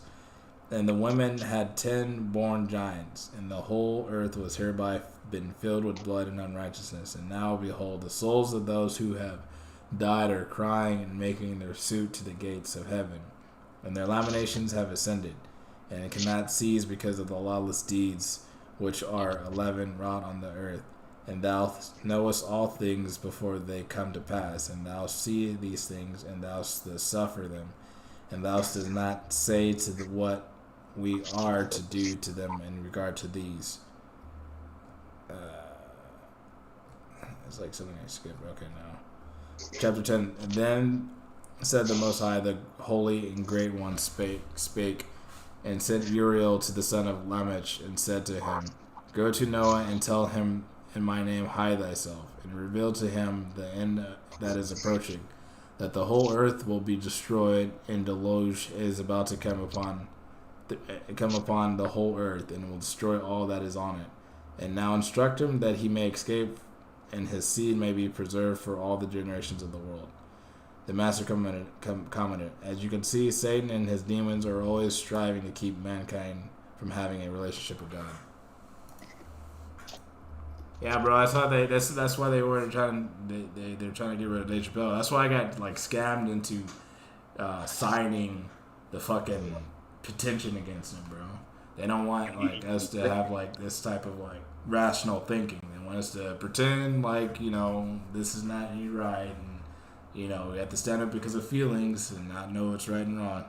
Yeah, that's all Satan does. He just kind of wants you to like, kind of just fucking put a little like a covering over what God expects from you. Like it's like a blur. Like, you're supposed to blur out, these obvious things. Like, we know that we're sinful. We got it. Like, and that was basically trying to tell you it's all right. It's all right that you're sinful, and it's okay. Hold on. Either you want to read the Tower of Babel, or do you want to read the Book of Enoch? You want to go with the Book of Enoch? Okay, let's see. Let's open up I'm just gonna open it. This is like a side thing. Okay. It is a big ass book. He said it's a big ass book, bro. Hold on. No, this is like a bunch of different things, though. Hold on. It's not like. Hold on. Let's just read where it takes us here. The Book of Enoch. Genesis 5:18 through 24. Jared lived 162 years and begot Enoch. After he begot Enoch, Jared lived 800 years and had sons and daughters. So all the days of Jared were 962 years, and he died. Enoch lived 65 years and begot.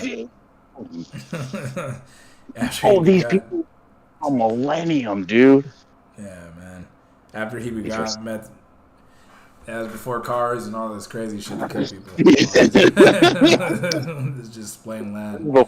And boats. Yeah, it's fucking crazy shit. Let me see. So after he begot, the Gen X are far different. It wasn't tempered down. After he begot Methuselah, fucking Enoch walked with the earth with God 300 years and had sons and daughters. So all the days of Enoch were 365 years. And Enoch walked with God, and he was not, for God took him. Hebrews 11:5. By faith Enoch was taken away so that he did not see death. He was not found because God had taken him. For before he was taken, he had the testimony that he pleased God. Jude 1:14-15. Now Enoch, the seventh from Adam, prophesies about these men, also saying, Behold, the Lord comes with 10,000s of his saints, to execute judgment on all, to convict all who are ungodly among them, or all their ungodly deeds, which they have committed in an ungodly way, and all the harsh things which ungodly sinners have spoken against him. We first learn of Enoch in Genesis 5, but it leaves us with the questions. Hebrew 11 has the answers, and Jude quotes Enoch. How did Jude come to know the words of Enoch? They are not in the Bible. The answer, of course, is the Book of Enoch, a book which is actually quoted by Jude in the New Testament. What is the Book of Enoch, and where did it come from? Enoch was the great-grandfather of Noah. The Book of Enoch, chapter 68:1. And after that, my great-grandfather Enoch gave me all the secrets in the book and the parables which had been given to him, and put them together for me in the words of the book of the parables. The Book of Enoch was extant centuries before the birth of Christ, and yet is considered by many to be more Christian in its theology than Jewish. It was considered scripture by many early Christians. The earliest literature of the so-called church fathers is filled with references to this mysterious book. The early 2nd century Ephesians of Barnabas makes much of the Book of Enoch. 2nd and 3rd century church fathers like Justin Martyr, Irenaeus, Origen of Clement of Alexandria all make use of this Book of Enoch, even call the Book of Enoch Holy Scripture. The Ethiopic Church even added the Book of Enoch to its official canon. It was widely known in the first 3 centuries after Christ. This and many other books became discredited after the Council of Laodicea, and under the ban of the authorities afterwards, it gradually passed out of circulation. At about that time of the it's like with those things, bro. Like, they always cancel like certain things. There are certain like standards. That's probably what the Book of Enoch was. It probably gave people a certain freedom, and so they had to like cut it off. Certain awareness. About what? Because it talks about demons, these fallen angels. It tells you who they are, and so theoretically, it's good to not even mention that there are demons, so that you don't even go looking for them. Don't even name. It's like, yeah, I get it, But it's better to know the enemy is in front of me than to not even know that there is an enemy, so that when I get stabbed, you know, I don't even know who stabbed me. It's better to know who your enemy is. Put the book in there. It was Raphael and Gabriel told him the ancient secrets of the universe for a reason. They wouldn't have just, picked him out. God wouldn't have chosen him if it was for an accident. And being under the ban of the authorities afterwards, it gradually passed out of circulation. Okay, at about the time of the Proustian Reformation, there came to be a renewed interest in the Book of Enoch, which had long since been lost to the modern world. By the late 1400s, rumors began to spread that somewhere a copy of the long-lost Book of Enoch might still exist. During this time, many books arose claiming to be the long-lost book, and they were later found to be forgeries. The return of the long-lost Book of Enoch to the modern Western world is credited to the famous explorer James Bruce, who in 1773 returned from 6 years in Abyssinia with 3 Ethiopic copies of the lost book. In 1821, Richard Lawrence published the first English translation. The famous R.H. Charles edition was published in 1912. In the following years, several portions of the Greek text surfaced. And then, with the discovery of Cave of the Dead Sea Scrolls, 7 fragmentary copies of the Aramaic text were discovered. There are scholars who believe the Book of Enoch was published before the Christian era by some great unknown of Semitic race, who, believing himself to be inspired in a post-prophetic age, borrowed the name of an antediluvian patriarch to authenticate his enthusiastic forecast of the coming Messiah. The Book of Enoch is divided into 5 basic parts, but it is the Book of Parables, 37-71, which gives scholars the most trouble, for it is primarily concerned with the figure called the Messiah, the righteous one, the chosen one, and the Son of Man. The Book of Enoch, chapter 46, 1-1, to there I beheld in the Ancient of Days, whose head was like a white wool, and with him another whose countenance resembled that of a man.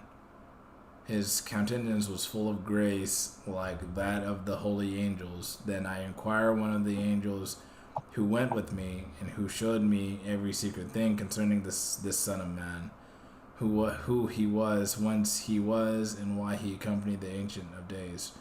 He answered and said to me, "This is the Son of Man, to whom righteousness belongs, and with whom righteousness has dwelt, and who will reveal all the treasures of that which is concealed. For the Lord of spirits has chosen him, and his portion has surpassed all before the Lord of spirits in everlasting uprightness." So Enoch discovered the lost text. The Greek word pseudographs the Greek word falsely describes. Okay, what's all this stuff? It's an ancient composition, a copy. Enoch, also known as the Euthodic Apocalypse of Enoch, is the oldest of the 3 pseudo-dupric, I can't use this word, books attributed to Enoch, the man who apparently did not die but was taken up to heaven. The book was originally written in Hebrew or Aramaic, perhaps both, but it survives in complete form only in Ethiopic. Let's see. Let me see what this is real quick. God's earth. Another term for geese is Ethiopian. So the Ethiopians, I remember some idiot was fucking trying to argue with me, and I was talking about like how like Ethiopians, like they know they have some sort of connection with the truth. Oh, like yeah, they you want to talk to them about the Bible, they're gonna blow your mind with shit, dude. The Catholic Church never actually went down to Ethiopia. It's the one place on earth that technically was never influenced by the Catholic Church, which is why they've always been trying to, sanction that place. They've always been trying to, capture it. They've always tried to have some kind of like hand in there. Thomas is the one disciple that went all the way down there, because the rest of them went either north, east, or kind of stayed within Rome. But Thomas is the only person that went down and actually lived the rest of his life in Ethiopia and then died there. I see. Yeah, let's. Let me see. Shit.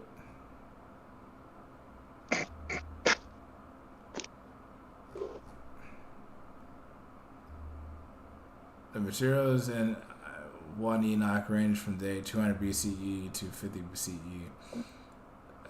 Enoch contributes much to interesting views of angels, heaven, judgment, resurrection, and the Messiah. This book has left its stamp upon many of the NT writers, especially the author of Revelation. Prior to the 18th century, scholars had believed the Book of Enoch is to be irretrievably lost and composed long before the birth of Christ, and considered to be one of the most important pieces of Jewish mystical literature. It was only known from fragments and from references to the other texts. James Bruce changed all this by procuring several copies of the missing work during his stay in Ethiopia. These were the first complete editions of the Book of Enoch ever seen to be in Europe. The Book of Enoch remained in darkness until 1821.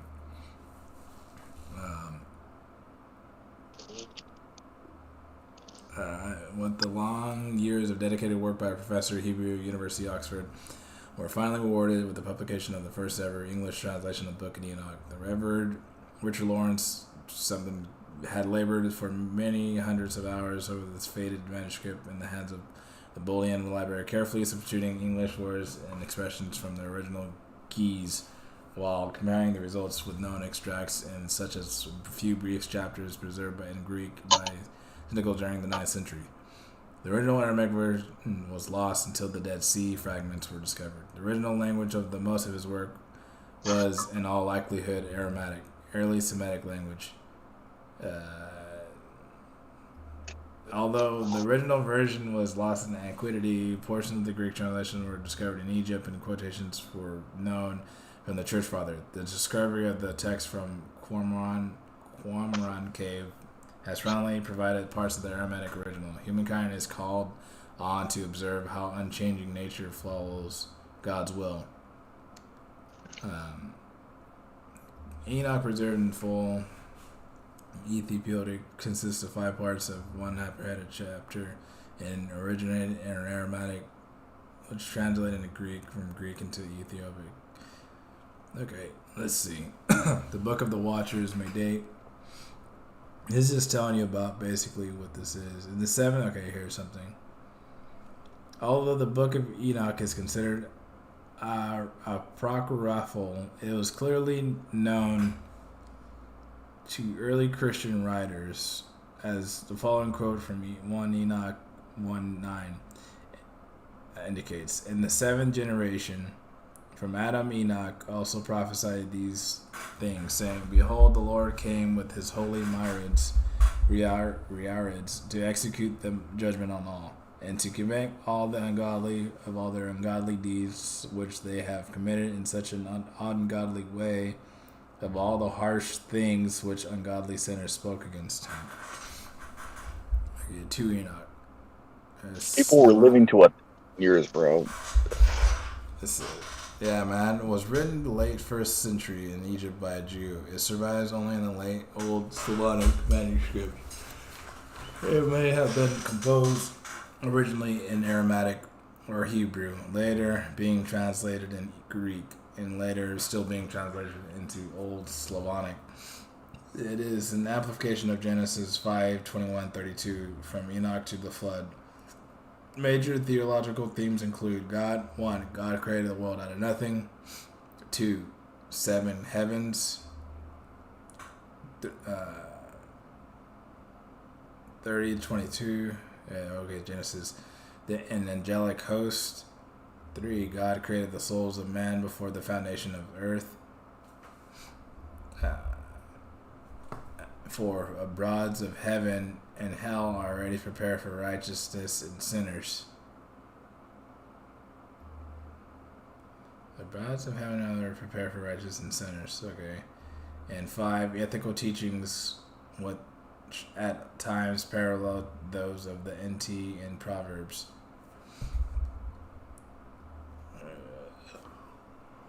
Enoch was once cherished by Jews and Christians alike. This book later fell into disfavor with powerful theologians precisely because of the controversial statements of the nature and deeds of the fallen angels. That's what you were saying, right? They figured that it's not good to speak the names of demons and whatnot. So how about we just get rid of the book altogether? Well, wait a minute. I mean, parts of this book, tell the true nature of what's going on. Yeah. But there's too much like demons in there, so no. We're just deciding not to put it in there. It almost seems like you're using the excuse that there are demons in the book so that you can hide our true potential as human beings, so that you technically don't really teach us the true way of God. It's almost like they picked and chose, the books of the Bible, on purpose. And who watches the watchers, or who watches the watchmen? The people who get to claim what is right and what is wrong. Who gets to watch them? Who checks them? Yeah.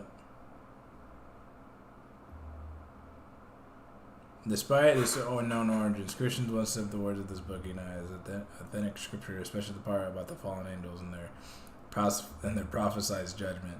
In fact, many of the key concepts used by Jesus Christ himself seem directly connected to the terms and ideas in the book of Enoch.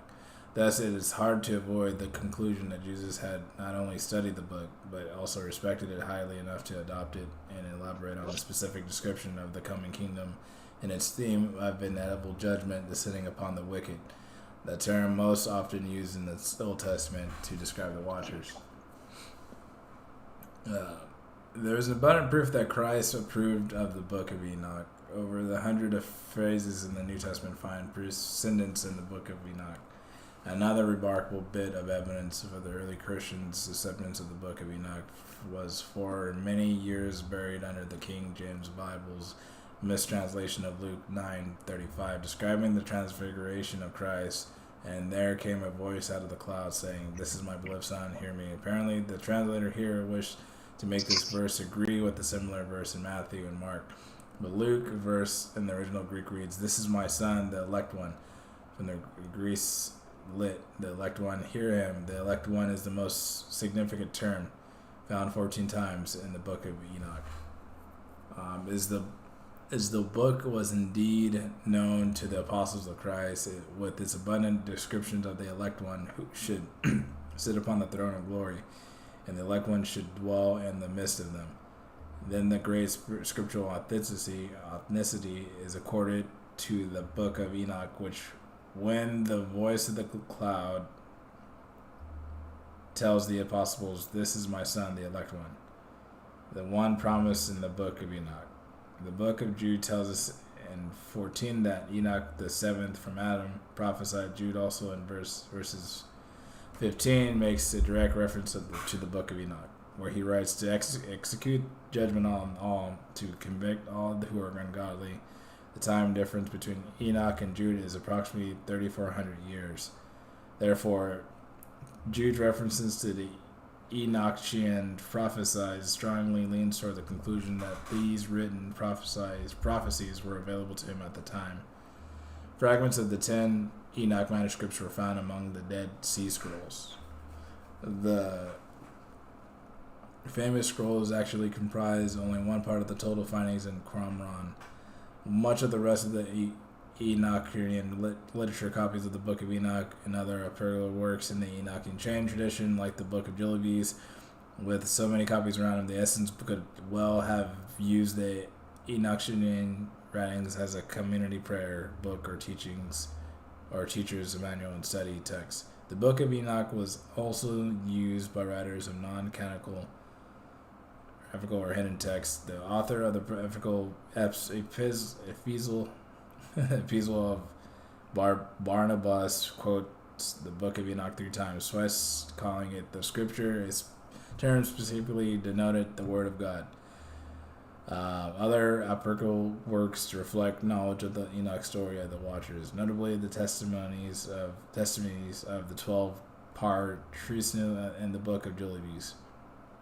Many of the early church fathers also supported the Enochian writings. Justin Martyr ascribed all evil to demons, and whom he alleged to be the offspring of the angels, who fell through lust for women.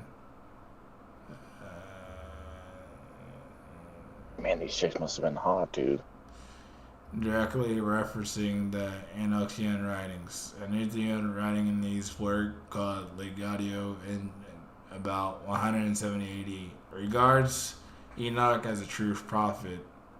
He describes the angels as violated both their own nature and their office.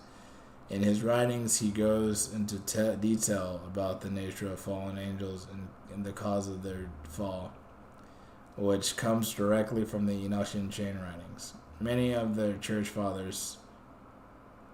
Okay. Yeah, there's a lot of stuff here, bro. One, by the arguments against the Book of Enoch fade away. The day may soon arrive when the final complaints about the Book of Enoch's lack of historical and late date are also silenced by new evidence of the book's real antiquity. The Book of Enoch, Charles, Ethiopian Enoch 1 through 60, Ethiopian Enoch 60, Secrets of Enoch. What is all this stuff here? I'm gonna open them all up. Okay. It says Book of Enoch. From the Apocrypha of Pseudo of the Old Testament, R.H. Charles, Oxford. Section 1, chapters 1 through, I don't know what that is. Introduction. In the words of the blessing of Enoch, where he blessed the elect and righteous, who will be living in the day of tribulation. So this is basically, this is before, this is prophesying Jesus, this whole book right here, about the judgment on his wife. It's prophesying Jesus, huh? Yes and no. The Book of Enoch is like a Quentin Tarantino movie. It starts off in the middle, goes into the end, doubles back to the beginning, does another thing in the beginning. So it tells you the entire story of the entire multiverse. When you really read it, it tells you what happens at the very end of our age, the age that happens after our age, the one that happened before the time of Jesus. It tells everything. They take him to the edge of the earth. Some people think that means that there's a flat earth. Could just be at the end of the timeline that is our planet Earth. They took him everywhere. And he just wrote everything down, and then, God took him up into heaven. He never saw death. He's like, all right, laters. Later. Peace. The words of the... What'd you say? No, but go back to the transfiguration of Jesus. They say that Moses and Elijah were in there. But then that's interesting that they mention that it's Elijah, which is the other prophet that never saw death. But Moses did see death. Unless that's supposed to be another metaphor too.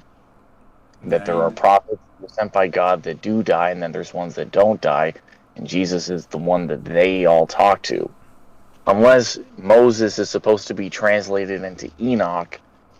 So it's the two prophets that never saw death that are still asking the Most High their questions.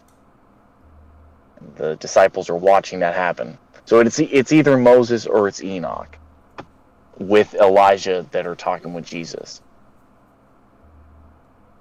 The words of you want to read this one here? It says, the words of the blessing Enoch were the blessed, the elect and righteous, who will be living in the day of tribulation when all the wicked and godless are to be removed. And he took upon his parable and said, Enoch, a righteous man, whose eyes were opened by God, saw the vision of the Holy One in the heavens, which the heaven angels showed me. And from them I heard everything, and from them I understood as I saw. But not for this generation, but for a remote one, which is for to come. Concerning the elect, I said, and took upon my parable concerning them. The Holy Great One will come forth from his dwelling. The what? He said the what? The Holy Gray One? Yeah, there's aliens in the universe. No, the Holy Great One, bro. The Great. Yep. Oh, the Great One. Yeah. The Holy Gray One. Nope. There's aliens. It's Book of Enoch confirmed. And the Holy Great One will come forth from his dwelling, and the eternal God will tread upon the earth, even on Mount Sinai, and appear on from Sinai, and appear in the strength of his might from the heaven of heavens. And he all shall be smothered with fear, and the watchers shall quake, and great fear and trembling shall seize them into the ends of the earth. And the high mountains shall be shaken, and the highest hills shall be made low, and shall melt like wax before a flame. And there shall be woolly... Huh? My bad. Enoch knew what that was back then. Like that's a relevant reference for someone in his time. So they were already making candles at that point. For him to make that kind of reference and to understand that. Yeah, they made the translation. And the earth shall be woolly rent and sunder. Woolly rent and sunder. And all God. And I don't even know that. You don't even have to look. You don't even have to look at that word definition of that word. You just know what that means. you feel that it's a. Look, man, I'm not saying that you guys are just gonna kind of like die off, like like how like dwarf stars kind of die off. It's just nature and shit like that. No. You guys are gonna be in this like super wasteland of just death and destruction, of radioactive volcanoes, of just nothing. You guys aren't gonna die a normal death. You guys are gonna die super painful. And the earth shall be woolly rent and sunder, and all that is upon the earth shall perish, and there shall be a judgment upon all men, upon all. But what the righteous, he will make peace. He will protect the elect, and mercy shall be upon them. And they shall all belong to God, and they shall all be prospered, and they all shall be blessed. And he will help them all, and light shall appear unto them, and he will make peace with them. And behold, he cometh with 10,000 of his holy ones to execute judgment upon all, and to destroy all the ungodly, and to convict all flesh, all of the works of their ungodliness, which they have ungodly committed, and all the hard things which ungodly sinners have spoken against him. Observe ye everything that takes place in the heaven, how they do not change their orbits, and the luminaries which are in heaven, how they all rise and set in order, which in each in its own season. But what do you think about? I don't know what to think about Elon Musk, but what do you think about these fools like going to Mars and shit? Like, what do you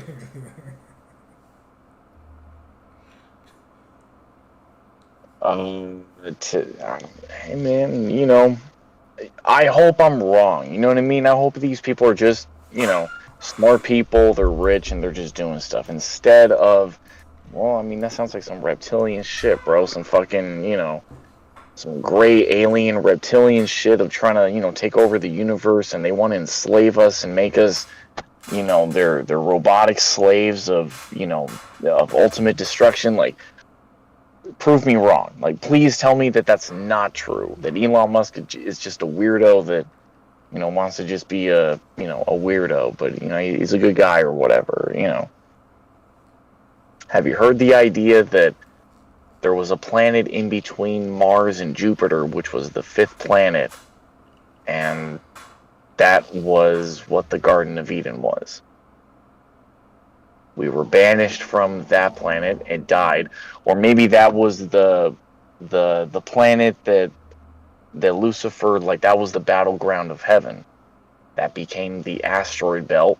That is, it's funny how the asteroid belt follows the orbit of the sun. It's not just a thing that's in the universe. That thing follows like its own rotation. It has years. But we call it the asteroid belt that's in between Mars and Jupiter. So maybe that was like the planet that the angels were on, and then Lucifer fell down, because it says, because you read it before, that Lucifer fell down to earth like almost like a lightning bolt. Yeah. Like he's getting knocked down like Dragon Ball battle, just like a Dragon Ball battle. Oh, what the fuck?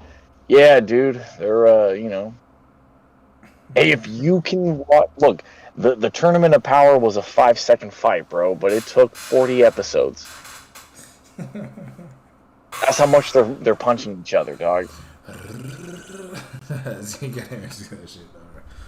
Okay, let me see. Observe, And what do eat. you think about Elon Musk, though? I don't know, man. I'm just thinking they're just putting on this facade like they're doing something. They're just burning up stuff, resources, when they can just be doing other shit. 100%. 100% with that. There always has to be this hierarchy of people outdoing other people. So space travel is the only thing that it's gonna be like gonna have that vibe. These 200 angels that fell down that began the secret societies of all ancient civilizations, bro. How They've about been they here create before. instead of doing that? How about they create a super submarine or some shit? Something that could just that can they'll get crushed under the water. Bro.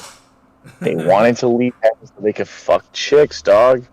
That's what I'm saying. They're. I'm not saying that they're incapable of doing it, but they chose to leave their home. They chose to leave where they wanted to go just so they could fuck chicks. So they're incapable right now of creating Supermen. They have to create pentagrams and rituals and fucking incantations and shit because that's all they can do because they chose to leave their blessing. They could have been doing that, no problem, but they chose not to. They chose to fuck chicks, dog. Yeah, it's interesting how they already had it, but they didn't they weren't even using how God created the sons of men to have dicks to do it, but they didn't they just had them with no procreation. Maybe they're just there, and then God just had a time. He already knew it was gonna happen, so we can do this thing so we can learn, so we all can learn. I don't know, bro. It's what Lucifer was figuring out. Lucifer thinks life is a pyramid scheme, and God's telling him it's not. It's not a pyramid scheme, bro. You're overthinking it too much. It's like, bro, you're overthinking it, getting in your feelings. Like it's not a pyramid scheme. I am the most super. You shall have no other gods before me. There are no gods that are before me. They get their information from me. It's not a pyramid scheme. It's not because it's not scarcity. It is abundance. I'm creating other beings in my image. You guys are my image. That's where you guys stop. Like you guys don't get that. You are my image. I'm creating this other thing in my image. It's going to be a human being that has the potential to be God. You're angels already. You guys can do shit already. You're already following my will, but you're getting in your feelings right now. Though they are valid, I'm just telling you that they're wrong. But you're the one who wants to fight me. I'm not starting a war with you. You're fighting me, my guy, but then you're telling other people that he's really like a selfish asshole. Like, all right, bro, I guess you're the one causing problems.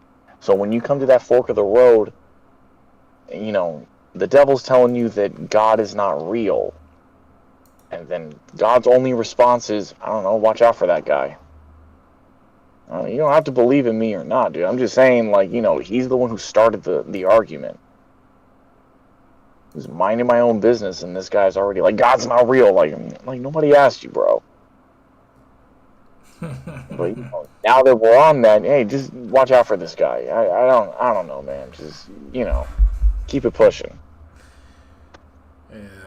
Yeah, man. I don't think. I mean, that's what Jason Black was all saying at all, because he believes that they actually can live on Mars because they have they built this thing that can basically provide oxygen. These machines, they draw on something and they produce oxygen. Yeah, it's like the International Space Station, right? That technically hovers above Earth, so it has a chain, the movie Alien and shit like that, and, Star Trek and shit. Yeah, these ships have its own air supply. Yeah, They've pretty much already had the blueprints pretty much, and they're probably already done building it. You know what I mean? Like you're probably right, but they probably have at least like a mini city, maybe like a Hawthorne sized city or something. Enough with like there's like a few parks, there's a few residential areas and shit like that. And it's all for these elite billionaires, bro. And the world will be a desolate wasteland. And you're lucky if you survive even 2 days in this shit, bro. They're taking off, dog. Yeah. They're not trying to solve the problem. The problem's gonna keep on getting worse, and they're just dipping the fuck out. Yeah. Which is why every girl almost as if suddenly jumped on OnlyFans. They understand that the time is nigh, bro. It's not just a movie anymore. That's why they're all trying to compete to be the top 0.00001% on OnlyFans. They're only allowing like a certain number of chicks, to repopulate the earth, bro. And so they all know. That's why every chick now is a bad bitch. Yeah, they know. They're trying to see who's the bitch that everyone wants to be with. Almost like it was instinct, bro. They all jumped on this thing almost on instinct. They know, like, there is something happening soon. Yeah. 20. Oh, okay, buddy. You really think that they're going to wait until 2030 to then dip? Bro, they want you to think it's 2030 and then they're going to dip in like 2025 or some shit. Thinking that, like, oh, we got them. They're dipping as soon as they can, dog. And then, they're going to blow up the planet. And it's like, it was nice knowing you. It was nice smoking with you, dog. I'm glad we figured this out. Just laugh about it, instead of like, oh no, instead of like us being gnashing of teeth. I'm just watching other people gnash their teeth, bro. It's like, hey man, like I didn't want to be right, but hey, glory be to God. Yeah, bro, you gotta just go through the thing until it takes us out. It takes us, unless God wants to not allow us to go through that, but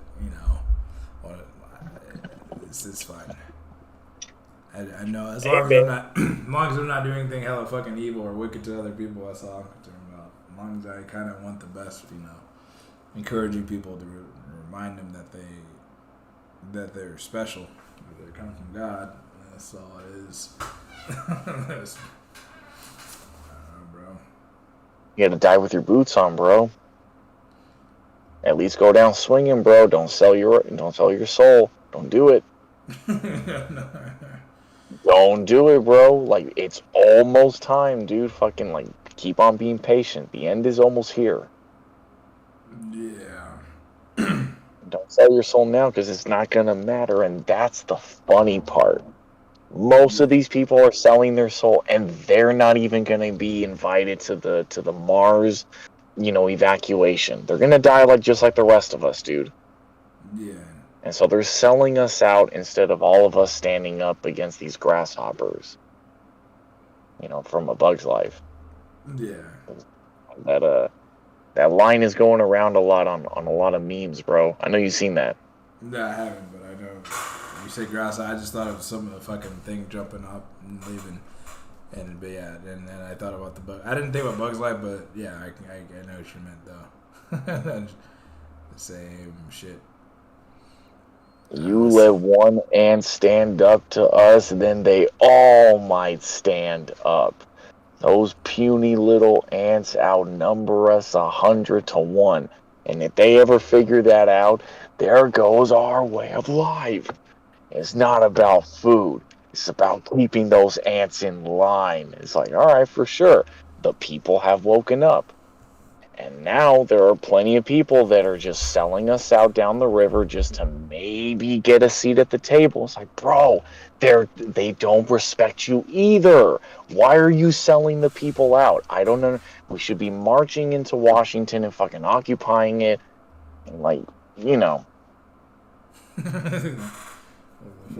like this is what we should be doing. But no. You're not even allowed on an airplane without a vaccine. The fuck is wrong with you? You're struggling to pay for your rent too. What makes you any better than me? No, sir. You need to make sure that you have a vaccine. Why? So I can get stuffed in an airplane with 600 other people? Like, you're not solving the problem by just getting a vaccine. People are still gonna be fucking stuffed with each other, 5 rows deep or 5 seats deep in a row or whatever. Fucking, gas is about to be going up to $10 a gallon in California. It's like, oh no, but please keep on telling me that you're such a better person because you got your vaccine. It's like, it doesn't matter, dude. Yeah, bro, these guys are not digging into this shit. Let me see. Let me see here. Damn it. This is just the tip of the iceberg right here. This is all kinds of stuff. Fucking Azil and all this stuff. Damn, this is a big ass book. Yeah, because the first part we weren't even reading the book. This is actually the book of Enoch right here. Alright, okay, so I'm just gonna find a random one. Random's verse. Wisdom found. Okay, let's read this 41 and 42. This might be okay. And after that I saw all the secrets of the heavens, and how the kingdom is divided, and how the actions of men are weighed in the balance. And there I saw the mansions of the elect and the mansions of the holy. And my eyes saw there are all the sinners being driven from thence which denied the name of the Lord of spirits, and being dragged off, and they could not abide because of the punishment which proceeds from the Lord of spirits. And there mine eyes saw the secrets of the lightning and of the thunder, and the secret of the winds, how they are divided to blow over the earth, and the secrets of the clouds and dew. And there I saw from whence they proceed in that place, and from whence they saturated the dusty earth. And there I saw closed chambers, out of which the winds are divided, and the chamber of the hell and winds, and the chamber of the mist and of the clouds, and the cloud thereover hovers the earth from the beginning of the world.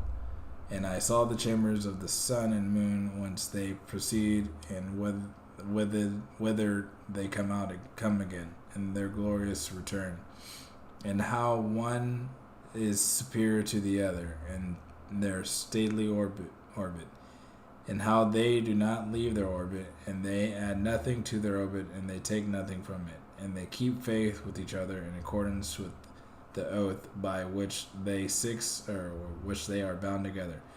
And first the sun goes forth and traverses his path according to the commandment of the Lord of spirits, and mighty is his name forever and ever. And after I saw that, I saw the hidden invisible path of the moon, and she accomplishes the course of her path in that place by day and night, by holding a position opposite to the other before the Lord of spirits. And they give thanks and praise and rest not, for unto them is their thanksgiving rest. For the sun changes off for a blessing or a curse, and the curse of the path of the moon is light to the righteous, and darkness to the sinners in the name of the Lord, who made a separation between the light and the darkness, and divided the spirits of men, and strengthened the spirits of the righteous. In the name of his righteousness, for no angel hinders, and no power is able to hinder. For he appoints a judge for them all, and he judges them all before him. Wisdom found no place where she might dwell. Then a dwelling place was assigned for her in the heavens. Wisdom went forth to make her dwelling among the children of men, and found no dwelling place. Wisdom returned to her place, and took her seat among the angels. And unrighteousness went forth from her chambers, whom she sought not she found, and she dealt with them. As rain in the desert, and dew on a thirsty land. And I saw other lightnings and the stars of heaven, and I saw how he called them by their names, and they hearkened unto him. And then I saw how they are weighed in a righteous balance according to their proportions of light. The width of their spaces in the day of their appearing, and how the revolution produces lightning, and the revolution according to the number of the angels, and how they keep faith with each other. And I asked the angel who went with me and showed me what was hidden, what are these? And he said to me, the Lord of Spirits hath showed thee the parabolic meaning. These are the names of the holy who dwell on the earth and believe in the name of the Lord of Spirits forever and ever. Also, another phenomenon I saw in regard to the lightnings, how some of the stars arise and become lightnings and cannot part with their new form. And this is the second parable concerning those who deny the name of the dwelling of the Holy Ones of the Lord of Spirits. And into the heaven and they shall not ascend, and on the earth they shall not come. Such shall be the lot of the sinners who have denied the name of the Lord of Spirits, who are thus preserved for the day of suffering and tribulation. On that day mine elect one shall sit on the throne of glory, and shall try their works, and their places of rest shall be innumerable. And their souls shall grow strong within them when they see mine elect ones, and those who have called upon my glorious name. Then will I cause mine elect one to dwell among them. And I will transform the heaven and make it an eternal blessing and light, and I will transform the earth and make it a blessing. And I will cause mine elect ones to dwell upon it. But the sinners and evildoers shall not set foot thereon. For I have provided and satisfied with peace my righteous ones, and have caused them to dwell before me. But for the sinners there is judgment impending with me, so that I shall destroy them from the face of the earth. And there I saw one who had a head of days, and his head was white like wool, and with him was another being with countenance that had the appearance of a man. And his face was full of graciousness like one of the holy angels. And I asked the angels who went with me, and showed me all the hidden things concerning the Son, that the Son of Man, who he was, and whence he was, and why he went to the head of the days. He answered and said unto me, this is the Son of Man who has righteousness, who have dwelled righteousness, and who revealed all the treasures of that which is hidden. Because the Lord of Spirits hath chosen him, he and who Lot hath the preeminence before the Lord of Spirits, and uprightness forever. And this Son of Man whom thou hast seen shall rise up the kings and the mighty from their seats, and the strong from their throne, and shall loosen the reins of the strong, and break the teeth of the sinners. Yeah, man, this is some crazy stuff I'm reading. I don't know what timeline we're in, what time or what we're trying to oversee. Bro, he's on it. He's tripping so hard, but he's not doing drugs. He's on such a natural moment. He's having a trip that, like, that moment that you get to when you're tripping the fuck out, but you didn't take drugs. This is what happens when you're in the presence of God. Like, that's what it feels like. You're on the biggest acid trip ever, because he's talking to someone who has a head of days. Yeah, that's all like. Think of just like acid trip, like TV shows, bro. Mr. Pickles, Super Jail, like those shows on Adult Swim, bro. The dude is tripping the fuck out. He's watching things happen that are not happening. It's like stuff, like, things are happening, and then there's like a voice or like some kind of like very small thing on the side speaking to him. Like, just things are happening. and he's trying to, make sense of it and trying to put it in together into. That's why it sounds like a parable, because the dude is on an acid trip. He shall be a staff to the rightness whereon to stay themselves and not fall, and he shall be the light of the Gentiles and the hope of those who are troubled of heart. Who are the Gentiles again? Everyone that's not a Jewish person? Right. Those who aren't of, the bloodline of what God is. And, Jesus is there for the Gentiles and also for the Jews. Those who heard the word and chose not to, to follow it, and those who never heard the word, they hear it and it speaks to them and they want to follow. I mean, technically, Muslims are also, part of the bloodline of God in a way. So, like, I don't know, Gentile is anyone who's not Jewish or a Muslim. They hear the principles and they respect, they value it, and they adapt it. Meaning the whole world. What? Meaning the whole world, bro. Yeah, basically. That's why everyone is gonna. Yeah, man. Yeah, look at all this. It's like. Then at the ends of earth, I saw 12 portals open to all the quarters of the heaven, from whence the winds go forth and over there. Because that's normal.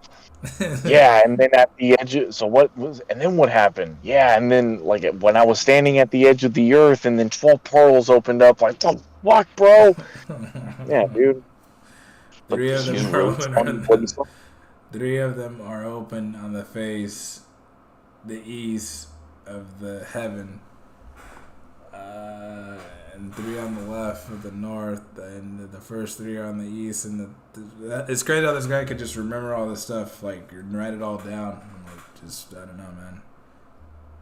Have you ever written down a dream? Have you ever written down like a No, I tried. It just makes sense, but yeah, it's just like Exactly. It's supposed to speak to you in this, like, your soul understands what he's saying, but the words actually don't make sense. But and that's the whole point. Like, that's what we do as humans. Yeah. These words actually don't make sense when you put them together, but it actually does when your heart hears these words. Yeah, bro. That's how you'll know it's the word of God. Yeah, okay, let's see. In those days, the angel Uriel answered and said to me, Behold, I have shown thee everything, Enoch, and I have revealed everything to thee, that thou should see the sun and this moon, and the leaders of the stars of the heaven, and all those who turn them, their tasks and their time departures. And in the days of the sinners, the years shall be shortened, and their seed shall be tardied on their lands and fields. And all things on earth shall alter, and shall not appear in their time, and the rain shall be kept back, and the heaven shall withhold, and in those times the fruits of the earth shall be backward, and shall not grow in their time, and the fruits of the trees shall be withheld in their time, and the moon shall alter her order, and not appear at her time. And in those days the sun shall be seen, and he shall journey in the evening on the extremity of the great chariot in the west, and shall shine more brightly than occurs with the order of light. And many chiefs So Apollo. Yeah, some shit. And the He just told you that these gods are real, bro. People are real. Yeah, man. They shall err and take them to the gods, and evil shall be multiplied upon them, and punishment shall come upon them so as to destroy all. And he said to me, Observe, Enoch, these heavenly tablets, and read what is written thereon, and mark every individual fact. And I observed the heavenly tablets, and read everything which was written, and understood everything, and read the book of all the deeds of mankind, and all the children of flesh that shall be upon the earth to the remotest generation. And forthwith I bless the great Lord, the King of glory forever, in that he has made all the works of the world. And I exalted the Lord because of his present patience, and blessed him because of the children of men. And after I said, Blessed is the man who dies in righteousness and goodness, concerning whom there is no book of unrighteousness written, and against whom no day of judgment shall be found.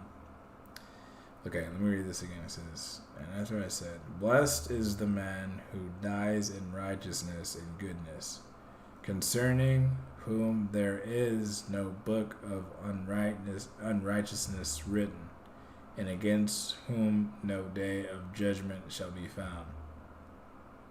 You know what this means, right? I'm trying to, my brain is kind of tired. Blessed is he who lives in righteousness, that in he there is no book of unrighteousness.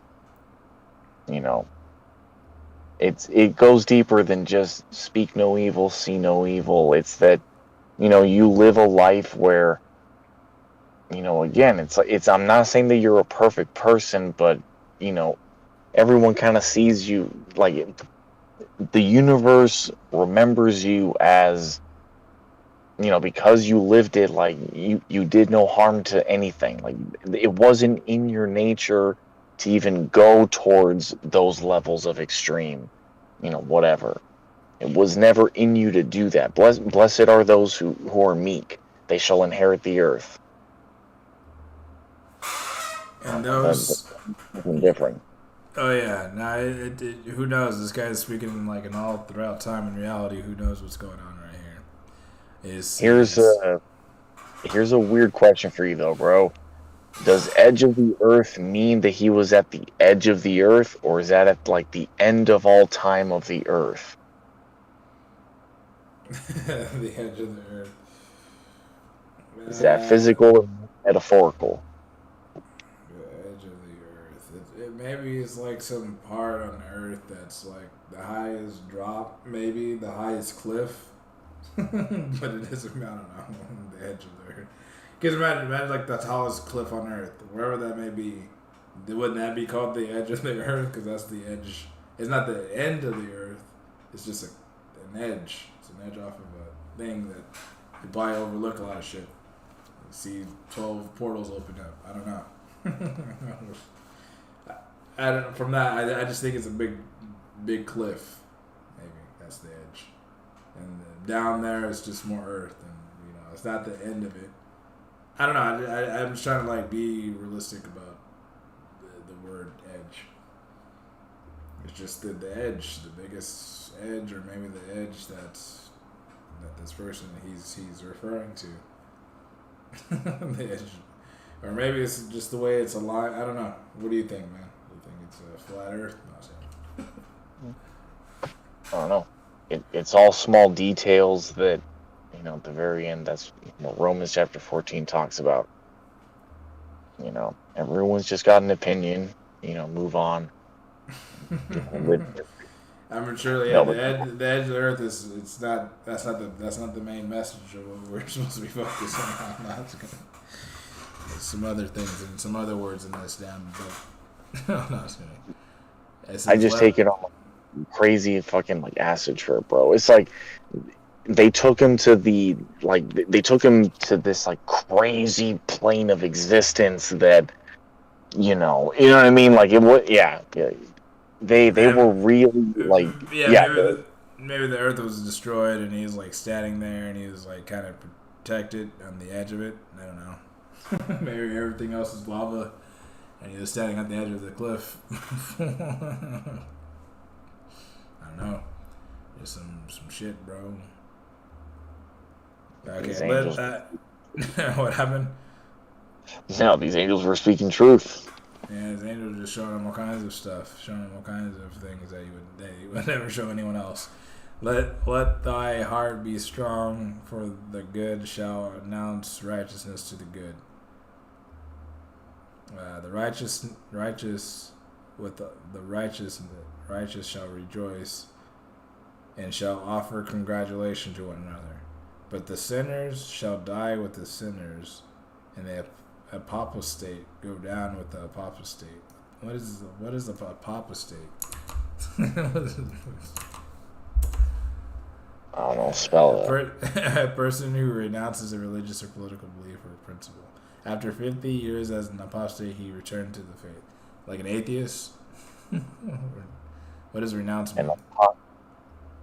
An apostate, okay? Someone who, renouncing is to say, I now choose to not believe in God. You're Okay. renouncing your faith. You're doing away with it. You're burying it. Okay. And those who practice righteousness shall die on the account of the deeds of men, and be taken away on account of the doings of the godless. Damn. So they get a worse. Those kinds of people get worse fates than just regular evil people, because they know better, and then they're choosing to do evil versus people that just do evil.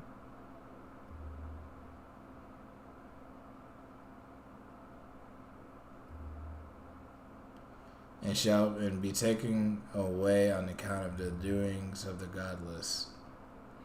And in those days they ceased to speak to me, and I came to my people, blessing the Lord of the world. Let's see. That's deep, bro.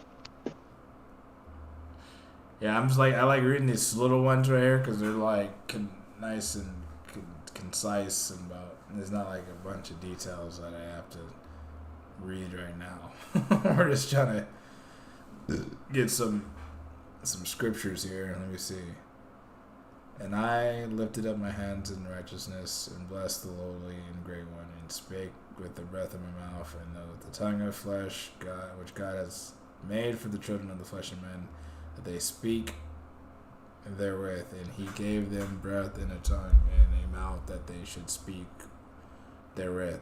Blessed be thou, O Lord King, great and mighty in thy greatness, Lord of the whole creation of the heaven, and King of kings, and God of the whole world. And thy power and kingship and greatness abide forever and ever, and throughout all generations thy dominion, and all the heavens and thy throne forever, and the whole earth thy footstool forever and ever. For thou hast made me, and thou rulest all things, and nothing is too hard for thee. Wisdom departs not from the place of thy throne, nor turns away from thy presence. And thou knowest and seest and hearest everything, and there is nothing hidden for thee.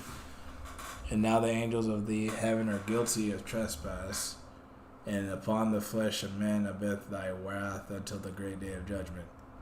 And now, O God and Lord and great King, I implore and beseech thee to fulfill my prayer, to leave me a posterity on earth, and not destroy all the flesh of man, and make the earth without inhabitant, so that there should be an eternal destruction. And now, my Lord, destroy from the earth the flesh which has aroused thy wrath, but the flesh of righteousness and uprightness establish as a plant of the eternal seed, and hide not thy face from the prayer of thy servant, O Lord.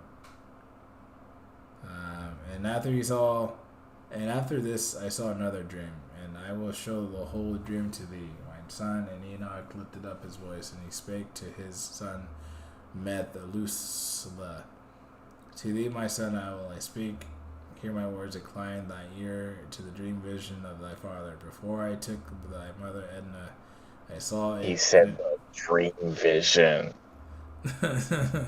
See? You see, the guy was on a fucking trip, dog. Yeah. I saw a vision on my bed, and behold, a bull came forth from the earth, and that bull was white. And after it came forth a heifer, and along with his ladder came forth two bulls, one of them black, and four others the red. And the black was Lord, and the one pursued them. I gotta just see where this is going. Like, there's something God is having us see through these writings. And what is it that we need to absorb? Hold on, real quick. And I saw a bull, and then they had two bulls, and then there was a cow that was holding two of them, and then inside each one of the bulls was like 14 different bulls. And of course, it all means something, but it's like, damn, bro. Like, you can't make that up. Like, you can't come up with that. You had to have experienced that to then be like, no, bro, I'm telling you, like, I saw this, dude. I felt it. I saw this happen, dude. I'm telling you, that's the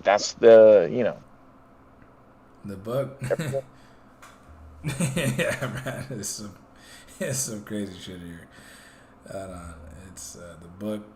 Roger, dream our dreams tonight. We're gonna have some. We're gonna speak to Enoch tonight.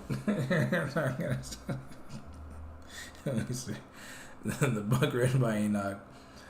Enoch indeed wrote this complete doctrine of wisdom, which is praise of all men and a judge of all the earth for all my children who shall dwell on the earth, and for the future generations who shall observe uprightness and peace. Let not your spirit be troubled on account of the times, for the Holy and Great One has appointed days for all things.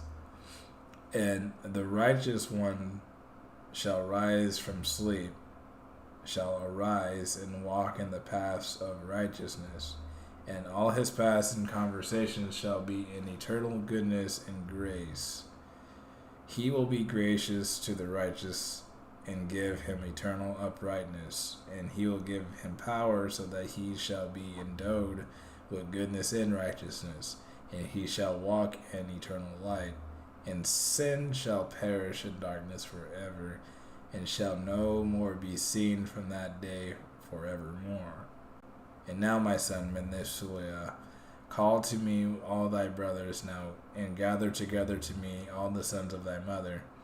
And for the words calls me, and the Spirit is poured out upon me, that I may show you everything that shall befall you forever.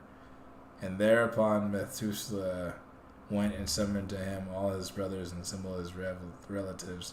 And he spake unto the children of righteousness and said, Hear ye, sons of Enoch, all the words of your father, and hearken aright to the voice of my mouth.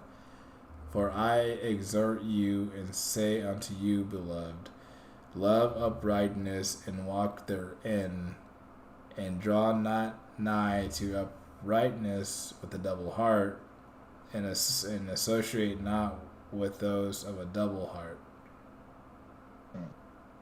But walk in righteousness, my sons, and it shall guide you on a good path, and righteousness shall be your companion. For I know that violence must increase on the earth, and a great chastisement be executed on the earth. But in all unrighteousness come to an end, it shall be cut off from its roots, and its whole structure be destroyed. And unrighteousness shall again be consummated on the earth, and all the deeds of the unrighteousness and of violence and transgression shall prevail in a twofold degree. And when sin and unrighteousness and blasphemy and violence and all kinds of deeds increase, and apostasy and transgression and uncleanness is increased, a great chastisement shall come from the heaven above all these. And the Holy Lord will come forth with wrath and what's his word? I'm like an idiot. What, chastisement? Chastisement to execute judgment on earth. In those days violence shall be cut off from its root, and the roots of unrighteousness together with deceit, and they shall be destroyed from under heaven. Yeah, from under heaven. Goddamn. And all the idols of the heathen shall be abandoned, and the temples burn with fire, and they shall remove from the whole earth, and the heathen shall be cast into the judgment of fire, and shall perish in wrath and in grievous judgment forever. And the righteous shall arise from their sleep, and wisdom shall arise and be given unto them. And after that, the roots of unrighteousness shall be cut off, and that sinners shall be destroyed by the sword, shall be cut off from the blasphemers in every place, and those who plan violence and those who commit blasphemy shall perish by the sword. There we go. And now I tell you, my sons, to show you the path of righteousness and the path of violence. I will show you them to you again, that ye may know what will come to pass. And now hearken unto me, my sons, and walk in the paths of righteousness, and walk not in the paths of violence. For all of who walk in the paths of unrighteousness shall perish forever. And after that, Enoch both gave and began to recount for the book. And Enoch said, concerning the children of righteousness, and concerning the elect of the world, and concerning the plan of uprightness, I will speak these things, yet I, Enoch, will declare them unto you, my sons, according to that which has appeared unto me in the heavenly vision, and which I have known through the word of the holy angels, and I have learned from the heavenly tablets. And Enoch began to recount from the books and said, I was born the 7th in the first week, while judgment and righteousness still endured. And after me shall rise the 2nd week. Great wickedness and deceit shall have sprung up, and it shall be its first end. And then a man shall be saved, and after it is ended, unrighteousness shall grow up, and law shall be made for the sinners. And after that, in the 3rd week, as it's closed, a man shall be elected as the plant of righteous judgment, and his posterity shall become the plant of righteousness forevermore. So he's talking about after me shall man, the 2nd week. He's talking about Jesus right here. And after the 4th week it shall close, the vision of the holy and righteous shall be seen, and for law of all generations and closure shall be made for them. And after that, in the 5th week, as it's closed, the house of glory and dominion shall be built forever. And after that, in the 6th week, all who live in it shall be blinded, and the hearts of all of them shall godlessly forsake wisdom. And then a man shall ascend, and in it, and close to the house of dominion, shall be burnt with fire, and the whole race of the chosen root shall be dispersed. And after that, in the 7th week, shall be apostate generation arise, and many shall be its deeds, and all its deeds shall be apostate. And as it is closed, shall be elected the elected righteous of the eternal plan of righteousness, to receive sevenfold instruction concerning all his creation. For who is there of all the children of man that is able to hear the voice of the Holy One without being troubled? And who can think his thoughts? And who is there that can behold all the works 12 of heaven? And how should there be one who could behold the heaven? And who is there that could understand the things of heaven, and see a soul, or a spirit, and could tell thereof?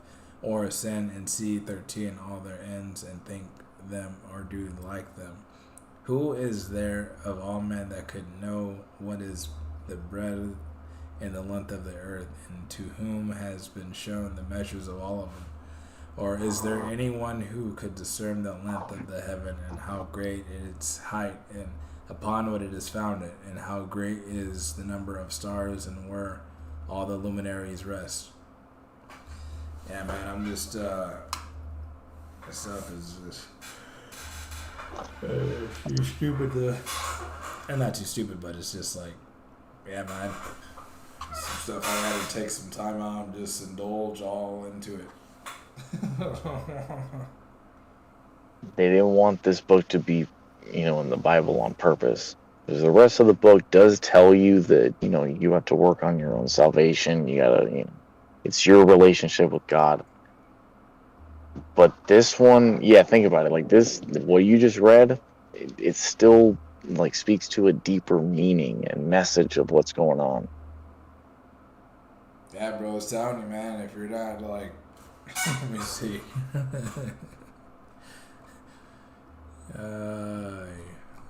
Let's see. The sky's gonna open up on the horizon, bro. Let's read this right here. Be hopeful, ye righteous, for suddenly shall the sinners perish before you, and ye shall have lordship over them according to your desires.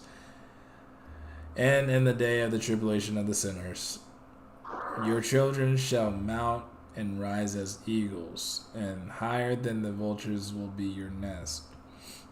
And ye shall ascend and enter the crevices of the earth, in the clefts of the rock, forever as Canyes before the unrighteous. And the Scions shall sigh because of you and weep.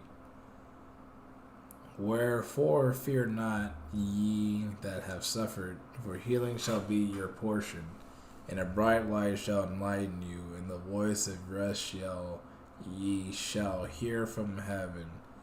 Woe unto you, ye sinners, for your riches make you appear like the righteous, but your hearts convict you of being sinners.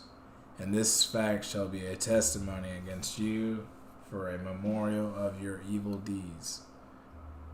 Woe to you, whoever who devour the finest of the wheat and drink wine in large bowls, and tread underfoot the lowly with your might.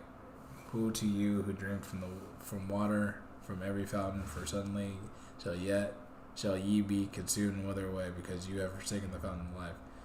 Woe to you who work unrighteousness and deceit and blasphemy. It shall be a memorial against you for your evil. Woe to you, ye mighty, who might oppress the righteous, for the day of your destruction is coming. And in those days many and good days shall come to the righteous in the day of your judgment. Believe ye, righteous, that the sinners will become a shame and perish in the day of unrighteousness. Be it known unto you, ye sinners, that the Most High is mindful of your destruction, and the angels of heaven rejoice over your destruction. What will ye do, ye sinners, and whether ye will flee on the day of the judgment? It's because they got too scared, bro. They're reading this. They're like, oh, shit, I gotta hide this book.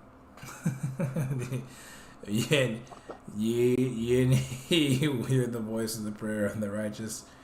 Ye shall fare like unto them, against whom this word shall be a testimony. Ye have been companions of sinners. And in those days the prayer of the righteous shall reach unto the Lord, and for you the days of your judgment shall come. And all those days of your unrighteousness shall be read out before the great Holy One. And your faces shall be covered with shame, and he will reject every work which is grounded on unrighteousness. Woe to you, ye sinners, who live on the mid-ocean and on dry land, who remembrances evil against you. Yeah, man, there's a lot of...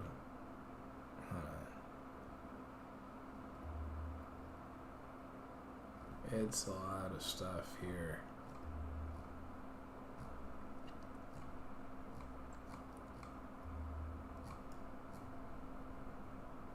Or telling someone they just experienced that it's not real what they just experienced.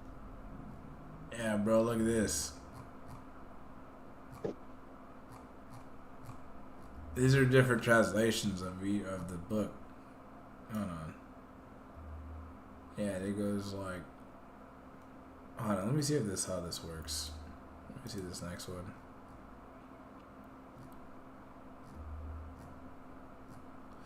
Yeah, I'm gonna be knocking out here pretty soon, man. I'm just like... Bro, you already know, dude. It's already 3 a.m, my guy. But the conversation continues. Only like 2 people still watching on YouTube. Yeah, man, we're just... Who else is talking about the Book of Enoch right now? Let me see. It's a real thing, man. He was a real person. He really was shown things. He walked with God. Methuselah, the day that he died, was the day the flood started. That's what they say. Yeah, man. I'm gonna probably read more of that book. Just to see if I have any connections with those visions, bro. See if I can spark up some memory, some genetic, deep hidden memory. No, I'm just kidding. We should do like a part 1 through 4 of like us really deep diving in this book, dude. Yeah, man. I'm gonna send you. You know where this website is, right? Here, I'm just gonna send you this one here with the one I was just reading here. Yeah, let's see here. This is the one that I was just reading, and then like each of them is like there's different ones. Like this one is the Ethiopian one. Ethiopian, The real Ethiopia, bro. Yeah. The real land of God. This is chapter 61 and 105. Damn, son, where'd you find this? This book, the Book of the Secrets of Enoch. The Book of the Secrets of Enoch, bro. Not only did we read his book, but we were writing a book about the secrets. And they took Enoch into the seventh heaven, and those two men lift me up, and hence on the seventh heaven. Then I saw there very great light and fiery troops of great archangels, incorporeal forces and dominions, orders and governments, cherubim and seraphims, thrones and many-eyed ones, 9 regiments, some stations of light, and I became afraid and became the trouble or great terror. And those men took me and they led me. It said, "Archangels or chief angels, have courage, Enoch, do not fear." And showed me the Lord from afar, sitting his very high throne. For what is there on this 10th heaven? Since the Lord dwells there. What the hell is on the 10th heaven? The Lord sits up there. Oh.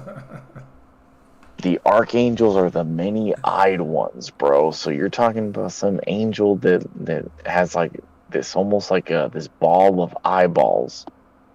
Yeah, bro. And then imagine the feeling of that. That's why this guy felt fear. He's like, he was trembling. Like, this is some scary shit. These guys, these are the creators of everything. Have you ever seen a picture of the Living Tribunal in Marvel? No. Check that out real quick. Let me see. The Living Tribunal. The Living Tribunal.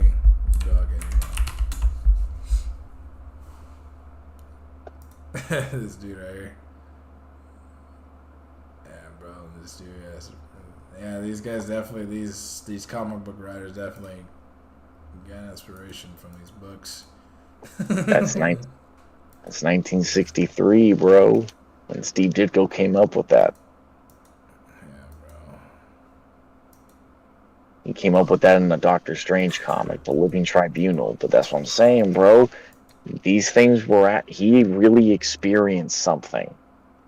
Yeah. And he saw something that was, probably like a towering figure, and it still had like a head that looked like a ball full of eyes, and one of them like looked at him, and then he felt like, oh shit, what the? And then the 2 angels that were with him, they're like, don't worry about that. That's just the archangel that kind of runs everything, And then he's looking up and he's noticing that there's more layers to this thing. He's like, so that's why he asked that question. Like, he knows he's on the 7th heaven, and then he kind of like puts it together. He's like, wait a minute. Then what's on the 10th? What's on the 10th level? That's where God said. Oh. Yeah. Oh. It says, "Have courage, Enoch." It says, "For what is on the 10th heaven, since the Lord dwells there? On the 10th heaven is God. In the Hebrew tongue, he is called Ararvat, or Father of Creation. And all the heavenly tribes would come and stand on the 10 steps according to their rank, and would bow down to the Lord, and would again go to their places in joy and felicity, singing songs in the boundless light with small and tender voices, gloriously serving him." Oh man. Of how the angels here left Enoch at the end of the 7th heaven and went away from him unseen. And the cherubim and the Syrian standing about the throne, the 6-winged and many-eyed ones, do not depart, standing before the Lord's face, doing his will, and his whole throne singing with gentle voice before the Lord's face. Holy, holy, holy, holy, Lord of Sabaoth. A guy with 6 wings and a head full of eyes is still singing in a beautiful voice the praises of the Lord, bro. That is a righteous soldier of the light. 6 wings, and he's got He said he's got 6 wings and fucking like a head full of eyes, bro. Yo, dude. And he's, and it was only scary because he had no idea what. But as soon as like they explained it to him, he's like, "Oh, okay, for sure. Oh, okay, no, I got." And this is also the guy that apparently John sees in his vision, that like he's the guy that holds up the book of life and reads off the scroll that is your life. And that is where the gnashing of teeth is, and God gets to, and like he reads it off to the Lamb of God, and the Lamb of God decides whether you're allowed inside the house or not. Yeah, bro, some crazy shit. The 7 scrolls and the 7 seals will be revealed off the 7 scrolls, and I was taken to the edge of the world, and 12 portals opened up, and 3 of them were facing the east, and 2 of them were on the north, and the first 5 were on the. Like, what the fuck? But if you take enough psychedelics, you understand what he's talking about. Yeah, this is Or it's a certain level of meditation, but like he's talking in this like crazy like dream state. this. It says, in the 10th heaven, the archangel Michael led Enoch to before the Lord's face. On the 10th heaven, which is called Arovoth, this is the name of the 10th heaven, I saw the appearance of the Lord's face, like iron made to glow in fire, and bright out, emitting sparks, and it burns. Thus, in a moment of eternity, I saw the Lord's face, but the Lord's face is ineffable, marvelous, and very awful, and very, very terrible. And who am I to tell of the Lord's unspeakable being, and of his very wonderful face? And I cannot tell the quantity of many instructions and various voices. The Lord's throne is very great, and not made with hands, nor the quantity of those standing around him, tropes of cherubims and seraphim, nor their incessant singing, nor his immutable beauty, and who shall tell of his ineffable greatness of his glory? And I fell prone and bowed down to the Lord, and the Lord with his lips said to me, have courage, Enoch. Do not fear. Arise and stand before my face into eternity. And they. Damn, the second generation from Adam, the great grandfather of the the survivor of the first world or whatever. He said, "Do not be afraid, Enoch. Stand and look at my face. Stand and behold my face of eternity." Like, shit, like, let's go, my G. It must be a surreal thing. He might be thinking he's in a dream or something, but he's like he's seeing the most absolute reality of anyone. Then what are dreams, bro? You start questioning what really is happening. Then we really are tapping into another dimension when we go into these states. Yeah, bro. It can't be just coincidence. Yeah, bro. I had some evil ass dreams the other night, bro. some negative ass shit, bro. It wasn't too negative. It was just scary, some spooky shit. You ever remember those fucking books? The fucking what's that book? It's like those the scary books. With the scary weird, stories in the dark. Yeah, it's always like some weird, like dark, like it's black, like claws or some, like it's like a pale face with like dark eyes and like weird, like there's always like that pale look. It's like because it gives you like that eerie feeling, like how you see a snake or something that kind of makes you on edge. I don't know why I do shit like that. Why do I have to like manifest that shit in my dream? Well, I mean, that shit is real, bro. Again, the cheat code to that, or the Game Shark code to that, is that it's okay. Like, that shit's real. Yeah. Knowing that, there is nothing that can tell you that God is not real. There's nothing that can prove to you that it's not real. If all that shit is real, then you're actually admitting that God's real. Therefore, pick up your sword and shield and let's get it. Combat the evil that is of this thing. There really was a war in heaven, bro. So God is not above fighting evil. Therefore, you should not feel bad that you have to go to war against what evil is. You are a soldier of what light and righteousness is. Yeah, man. Yeah, bro. But Do you there are ever? virgins, though. What'd you say? But there are no 72 virgins, bro. Yeah. Quick That's question, the. man. Uh, like earlier, whenever I went to the concert with Strong, basically, she was saying that like I basically like I'm like kind of distant to her in terms of like, like there's a bunch of people, you're getting out of the concert, and like you hear people talking and stuff. All like I wasn't doing that.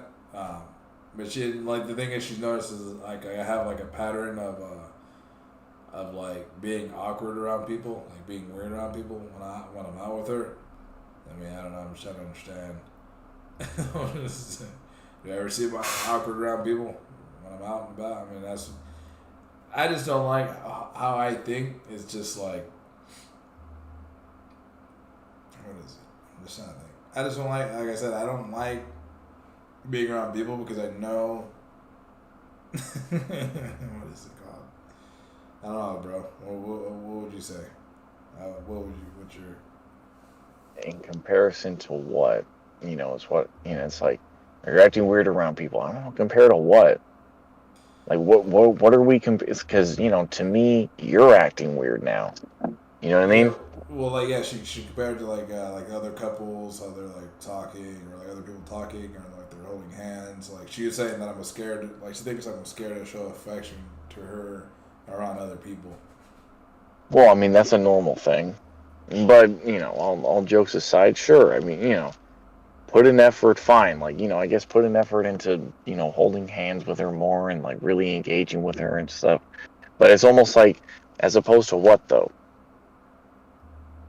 Nah. Like, who are we, putting this up against like a judgment of? Because other people could be really weird that all they do is really get into it with each other and talk to each other. But I mean, that's just me doing devil's advocate, all sides of the argument shit. I don't know, bro. You guys have been together for a long time, so I get it. It's not like it's like a brand new concept. This is what happens with people that've been together for a while. It's like, it's not that the romance goes away. It's that you know what she's about to say, she knows what you're about to say, and then you guys kind of just like, like kind of like speak for each other in a way where it almost sounds dismissive, but that can be remedied if you guys truly do care about each other. Then you can always get it back. If it's This is also a thing. If the relationship is going away, then what you guys will do is, almost like pretend like you're not really paying attention to each other, just to, just to give an excuse so that, you know,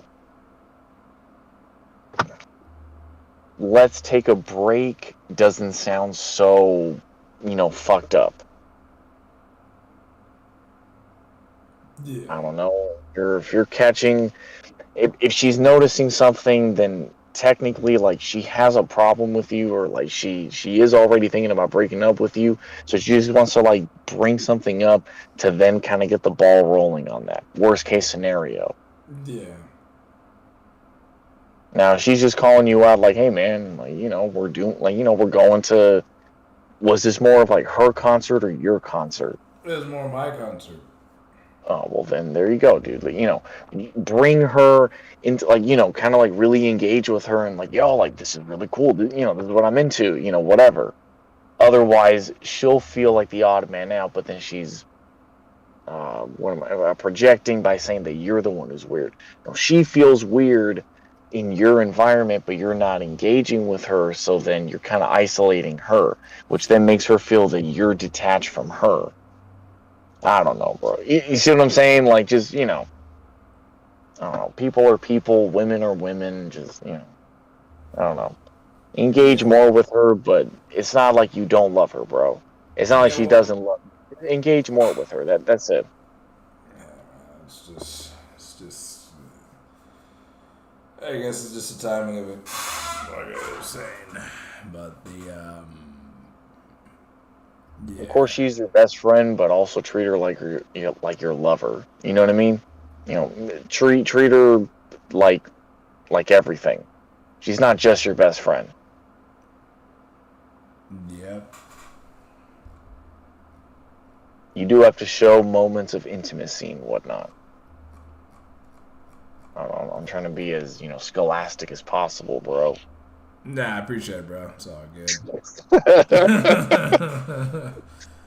You're fucking up, bro. You need to start. You need to start fucking your chick more. I don't know. It says right here, bro. It says, and the Lord called upon one of the older angels, terrible and menacing, and placed him by me, an appearance white as snow, and his hands like ice, having the appearance of great frost. And he froze my face because I could not endure the terror of the Lord, just as it is not possible to endure a stove's fire and the sun's heat and the frost of the air. And the Lord said to me, Enoch, if your face be not frozen here, no man will be able to behold your face. Damn, damn, that's an exponent right there, dude. And the Lord said to me, Amen. Damn, bro. So if you can't handle my face, you're already like way too holy to begin with, bro. Like imagine other people trying to figure you out. Like you're way beyond them and I'm way beyond you. Like what the fuck you doing? And the Lord said to those men who first led me up, let Enoch go down on the earth with you and await him until the determined day. And they placed me by night on my bed. Yeah, I don't know, man. You gotta read it, Brad. I sent you those links too. Why just trip on that stuff? That's some deep reading, bro. But is he saying, so go back to that. Is he saying that the guy that froze his face is terrible, or is that he's still, as he's calling that guy to come over, the voice of the Lord is this like terrible, like great thing that, I think it was the old ghost or the old angel that was scary or that was Sarah. Like, yeah, because that makes sense, bro. That's what the Grim Reaper is. His oh, face, let's see. it is the angel of death, bro. As every man's nature in his life is dark, so are also his conception, birth, and departure from this life. Yeah. At what hour he was conceived, at that hour he was born, and that hour too he died. Methuselah and his brethren, all the sons of Enoch, had made haste and erected an altar at the place that called Asushan, where Enoch had been taken up to heaven. And they took sacrificial oxen and summoned all the people and the sacrifice before the Lord's face. All people, the elders of the people, and the whole assembly came to the feast and brought gifts to the sons of Enoch.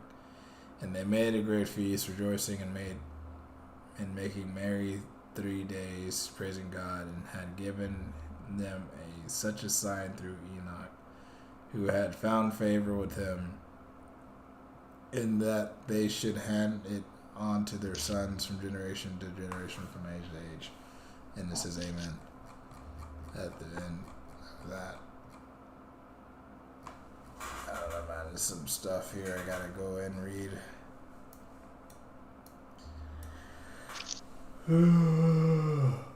But yeah, bro. Enoch, the man who never saw death, the man of God, who never saw it. Hey, but that's crucial though, bro. He already saw the Grim Reaper, so he didn't see death on Earth. Like he never saw an earthly death that, yeah. Like he was So already on the 10th level of heaven, dude. Yeah, he seen the Reaper as just like a regular person would see the Reaper. Like His outside of face. that, outside of the death is part of it, the experience of it. Mm. Oh, You, that's deep, bro.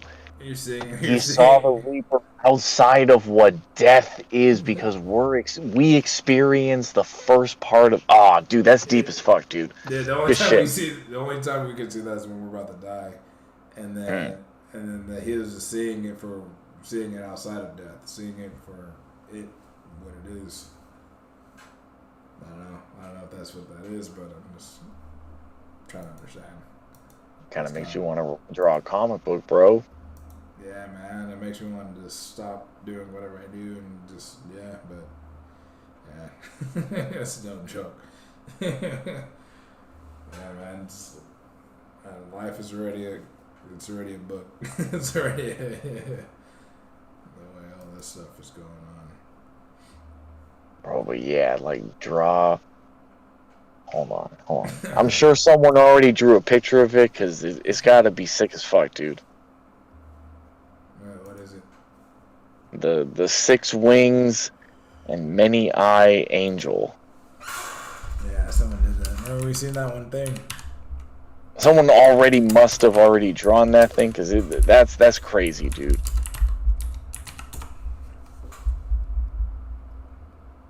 Oh, dude, bro, they always draw it where the dude is like covering up his eyes. They never show the dude with eyes. Oh, like the wings covering the eyes. Let's see. Here's this one right here. There's like some shit that Enoch probably seen. Oops. And it was probably crazier than that, dog. Yeah, for sure it was. It's just like this is like a simplified thing. You know, like how people draw like cavemen draw horses and shit on the cave walls.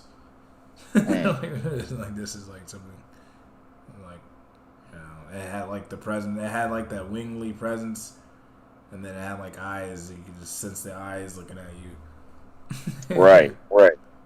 I don't know, that's not the scary looking. I need to find something like chippier No, than I'm that. sure, dude. I'm sure. And then he's like, "Hey, that's cool. That's the you know that's our manager." Like, oh, okay, cool. You know, That's our man. That's the governance angel. you know, he kind of oversees everything. Oh, okay, cool. Oh, okay, yeah. Don't worry. He does that a lot. Don't trip on that. They're just they're just walking him through the seventh level of heaven. Like, hey, that's so and so. That's this guy. Whatever. It's like, okay. So he's just minding his own business, and then like up at the top, almost like at the like overlooking the entire thing is this like ever present thing where it's just a bunch of like these wings that are just like floating around, eyes on all of the on all the wings, and then one of them like just happens. So it's almost like it's so high up, but then they do this thing where they lock eyes, and it feels like they're like looking at each other like very close, with each other, right? That's why he got scared. Like, what the fuck, like it's almost like it was his mind was seeing it or something like that, and then they noticed that because they knew that energy shift happened. They're like, oh, don't worry about it. It's that's Yeah, like they could sense your yeah. They probably sensed his soul, and that's why he sensed them. He sensed that thing sensing him. and they didn't have to say like, oh, is everything okay? What happened? Like they know what happened. It's like, hey, that's so and so. Don't worry about it. Yeah, it's just like yeah, they already know. They already know who Enoch is and his abilities. So they're like, yeah, don't trip. I'm sure, bro. You know what's going on. They took him to the edge of the world, bro. 12 portals. Yeah, man. That shit's crucial, though. Yeah, man.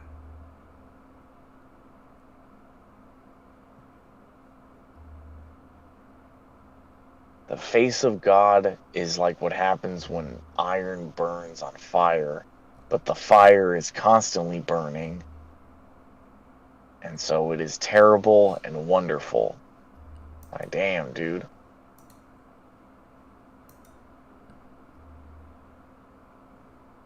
Yeah, man. So when you read the whole book, that's like the, if you want to call it the journey, but like it's the, it's the full acid trip is Enoch first gets explained like by the time, look, eventually he gets to the 10th level of heaven, but at the very beginning he gets explained to him the history of the universe. And he journeys with these two angels with him the entire time. So he goes everywhere. At the end of that trip, he sees the face of God, and then God puts him back down, in his bed. And for the rest of, what's it called? For the rest of, those 300 years after he was 65 years old, had a trip with God. And then for the next 300 years, not only did he walk with God, because at that point, you think he's talking to no one, like he's just talking to the side, but God is right there next to him and they're having conversations all the time. Yeah. You just think he's crazy because you're not on that frequency. Yeah, man. It's just, you're not able to tap into that reality. You're not yet. Like, you're not able to, because your brain is too fucked up. Your brain is too... You still think that posting to your Instagram, my bad, they're like posting to your Instagram and making sure your followers are, keeping up with whatever your new post is, that's the most important thing. Being invited to these, after parties is the most important thing ever.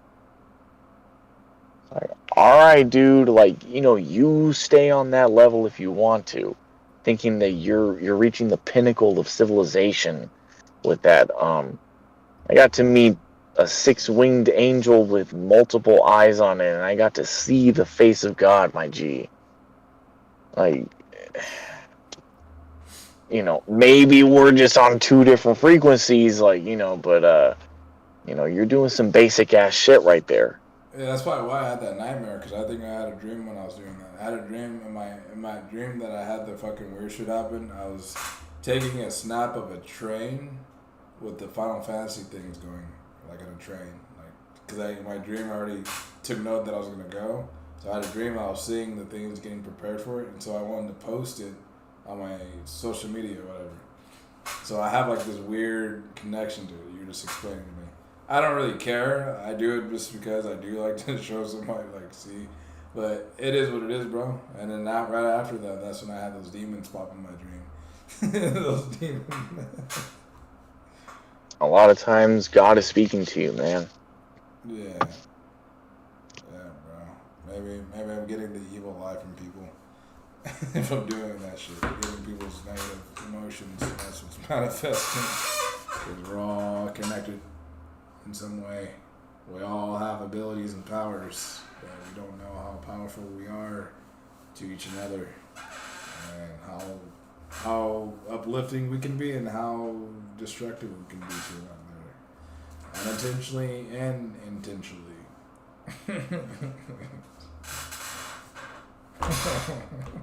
That is the potential of God, the power. Yeah.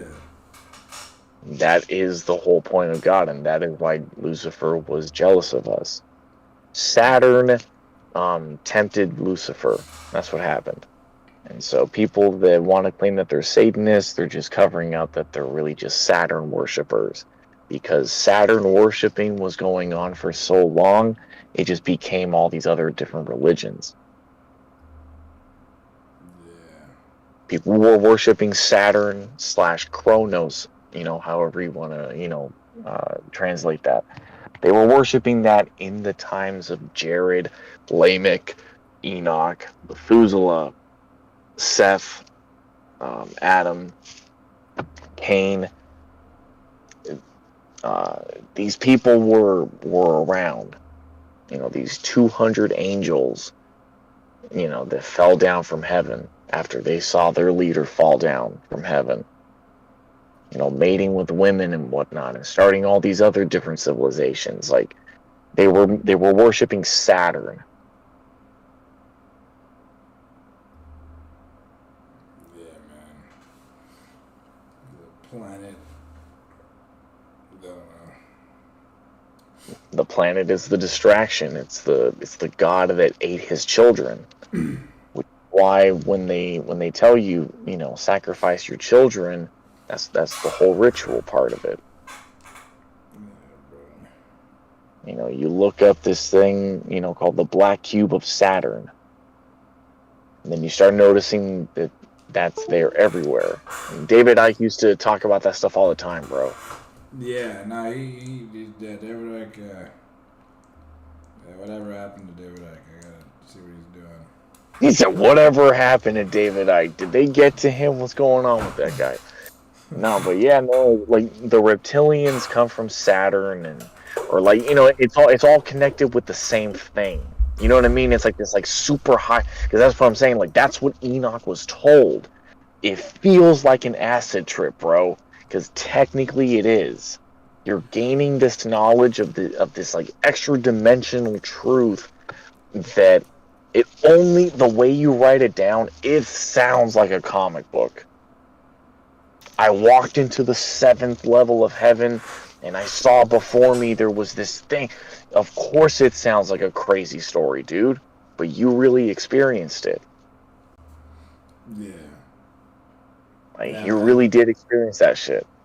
Yeah, I gotta get out this social media shit. People watching my shit without saying nothing. You said I gotta get off this social media shit. I'm not even on it that much heavily, but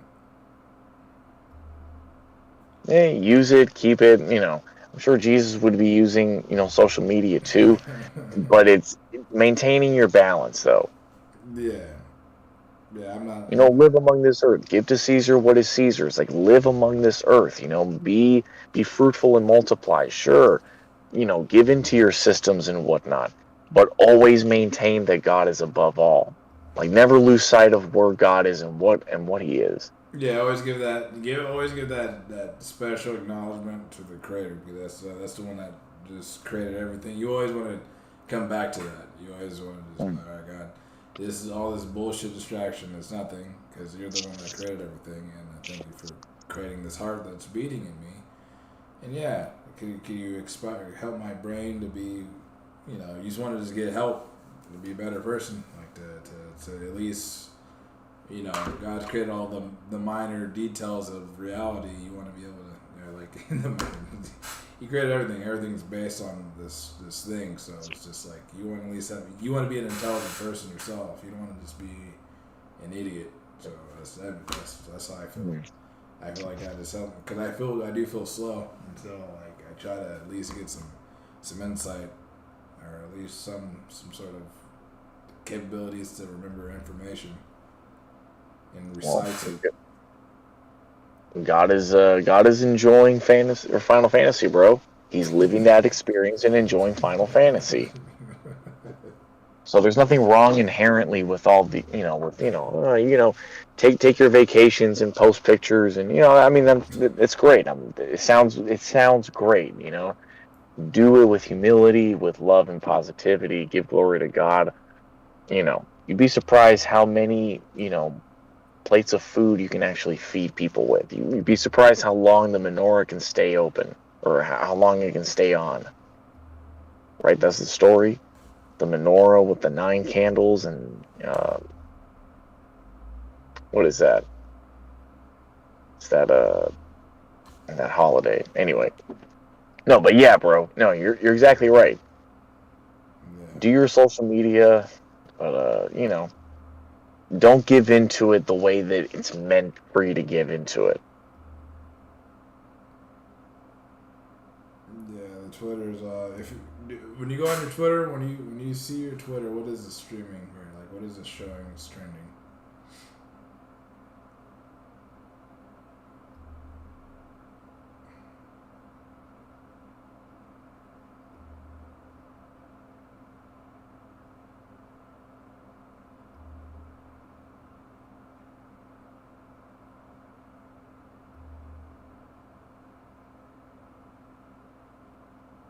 I wonder if you see the same shit as me, or is it different? Or is it all Like trending. yeah, if you go to the For You trending. Oh, For You and trending.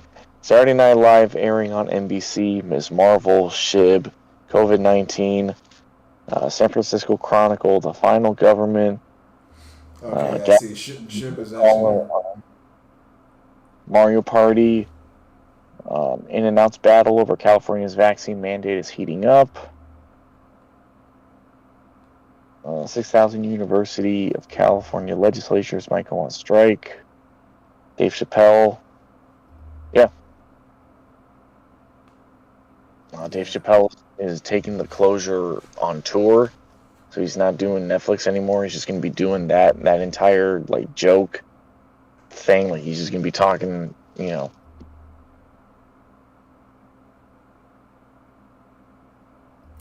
Yeah, man. When you go to trending, where's you said Shiba is what number? Shib is number 5 right now for me. Okay, yeah, that's same here. Shiba is number 5. Oh, damn. Now it's Shakur. Now it's Shiba's number 7. Yeah, what's going on with Tupac? Or what's going on? Shakur. Damn. Hey, bro. Shakur Stevenson. You should look up the SHIB. It is up 40.38%, bro. What the feezy? Let's check this out. The Shiba in you. The Shiba and you, indeed. Are we still streaming here? I think we are still streaming here. Yeah, it's been streaming all throughout the eras of time. Let me see. Market cap. Let's see. Shiba. Where's Shiba? Nice. It's at 39 right now for me. There you go. There you go, bro. Well done. It's getting there. I see the volume of it going. We were speaking the word of God, and God bless the SHIB. God bless. Yeah, bro, this is just a dog, man. We gotta decide. We don't want the damn slave owners as our currency anymore. We don't want them being the hierarchy of money and power or whatever. We just want something basic like a dog, an animal. Something we appreciate. It's just a token. It's just a coin that, you know, out of respect. Nothing more, nothing less than what it is. I don't know. It was a creation of God. Amen. I don't know, bro. It was a creation of God. That's how I see it. It's cool because it's just like it's like artsy. It has like, you know, colors and shit. You know, it's some circles in there. I don't know. It's just it's creative expression, bro. You said it's creative expression. Sure, yeah. But it has utility in the world. So I don't know what that I'm talking about, but that's good. It's good that it's getting that momentum here. Because why not? Why wouldn't? It just needs to hit to a cent, bro. That's all it needs to do. Watch it, just a fat chunk of just fake U.S. like money just comes out of nowhere and shit. Yeah. Like, hey, if that can go up like that, then you know what? I can make a dog. I can make a dog. I can make a dog token. Fuck you. Yeah,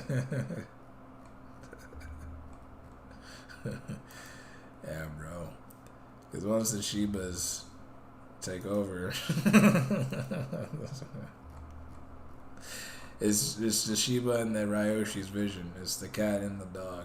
They can both live in harmony.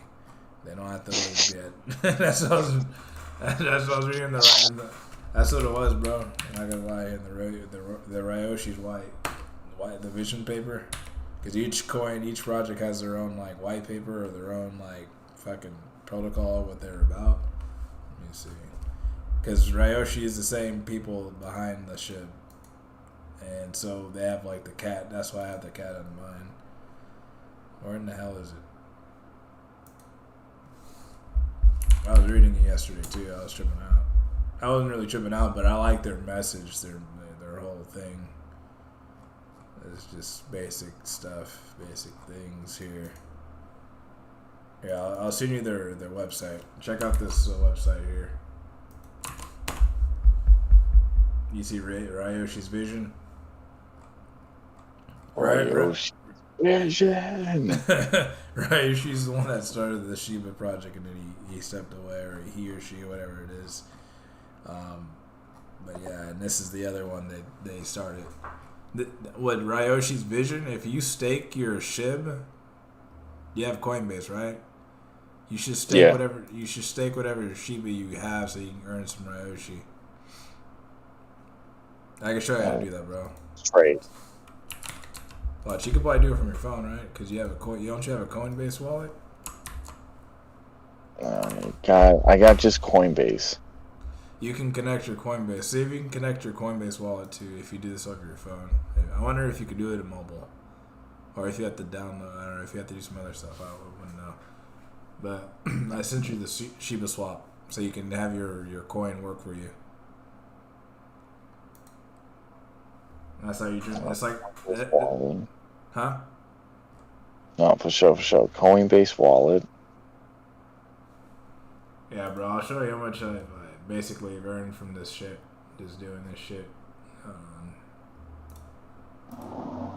There, you see the my screen? You see my screen, bro? Oh shit. Oh, shit. You see the Shiba swap? Yeah. This is how the interface looks here on the desktop on the computer. Yeah. So basically, each one has its own purpose. Digging is for like providing the liquidity, which I'm doing right now. I've been having my shits locked up since I first did since this shit was released, like in July, and I get my coins back in January, like 16th or 13th or some shit like that. But you could take out portions of your bone that you earn by wolfing, like claiming it, but that costs like Ethereum. So you have to use Ethereum to like. It's kind of like you buy Ethereum because Ethereum is like what it does is it basically helps you you need that to burn the gas to have this thing perform what it does. Like it's like I don't know how to explain it, bro. Because SHIB is on the Ethereum blockchain, so you use Ethereum to kind of use these things to earn these things. It's a crazy, like, this shit's like, it's a trip, bro. Learning about this shit. Yeah, that's good though. That's good though, bro. But the Shiboshis right here, I missed out on the Shiboshis, bro. Yeah. The Shiboshis. Yeah, let me see. No, I don't want to connect I have to connect. Can I just jump into the website without connecting my wallet? Okay, you see this shit? This is Shiboshi right here, bro. Right. Because they're working on a game to where you can basically use your NFT and you can like play with other people. That's what they're developing right now. They're So developing yeah, the Shibosh. Yeah, I missed out, man. I almost had it, but I was being an idiot in how I was doing it. I was there on time, but I didn't swing hard enough on the gas feeds.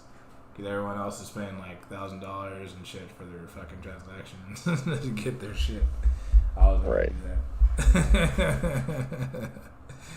So I kind of like I wanted one, but the developer Shaitoshi. There's gonna be other packs they release. See, they're gonna be. They're most likely gonna drop another one before they release the game. So whoever's holding on to the Shibuya right now, it's good that they have theirs, but I'm sure he's gonna do another drop before the game releases. Yeah, I'm sure that's what's gonna happen. That sounds good, bro. Yeah, but anyways, yeah, they're yeah. Hold on to those. They're worth a good amount of money. Someone sold theirs Shiboshi for 24 Ethereum, and 24 Ethereum right now is like fucking $4,000. Shit, bro. Hey, but this is the way of the future. Let's get it, bro. Fuck. Let's go. Yeah, bro. A lot of people in this world they're not even involved with this kind of stuff. They don't know what the fuck this is. The reason why I got into it so easily, or like I learned it because the thing with Shiba, they make it easy to understand with these fucking dog terms, and that's why I liked about it because I didn't know anything about cryptocurrency. I didn't know what the fuck where to begin. They simplified this secret thing that the cryptocurrency like it seemed like it was like something I thought you had to be like I don't know. I thought it was really complicated to learn about it. I see my brother-in-law involved, and I just didn't really know.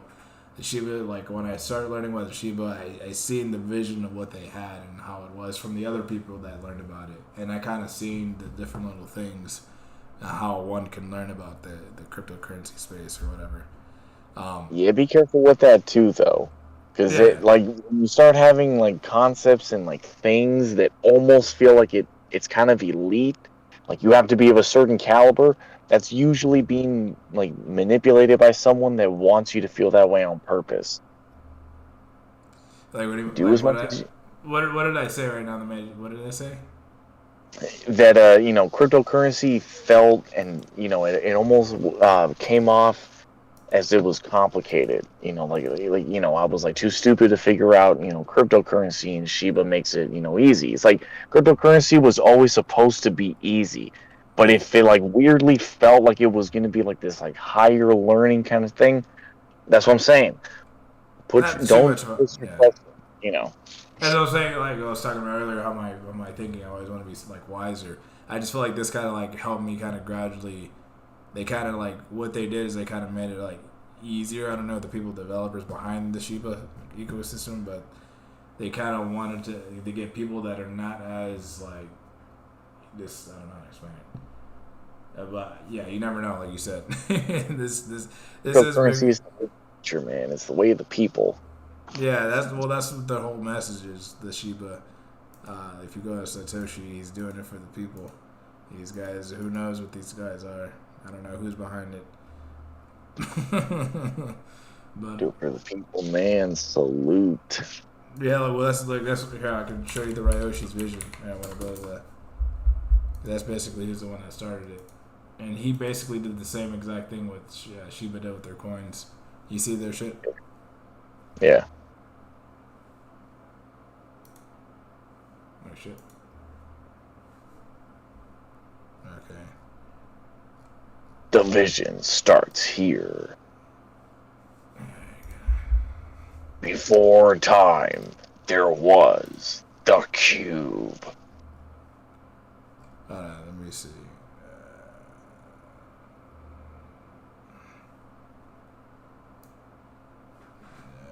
There's something.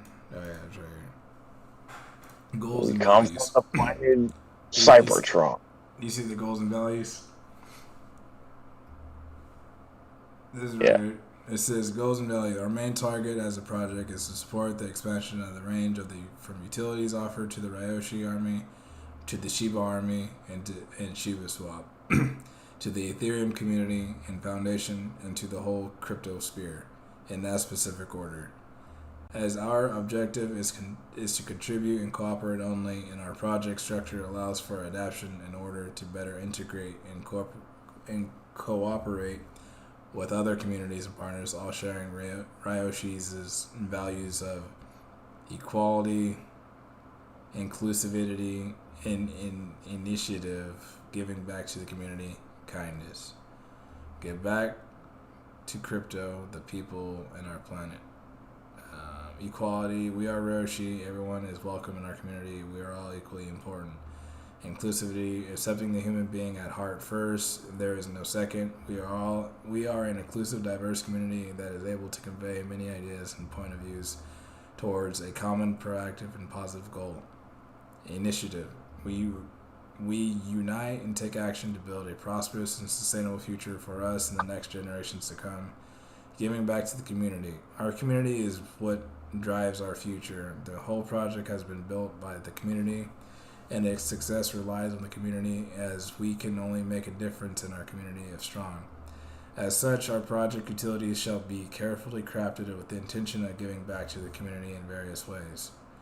Kindness, because it is one of the foundational human interactions that brings people together and facilitates the development of trustful relationships on all levels. Kindness leads to kindness. Yeah. Basically. I don't know. So, what do you think about this? Like, these guys are like, I don't know. It's just like their whole thing. You see it here?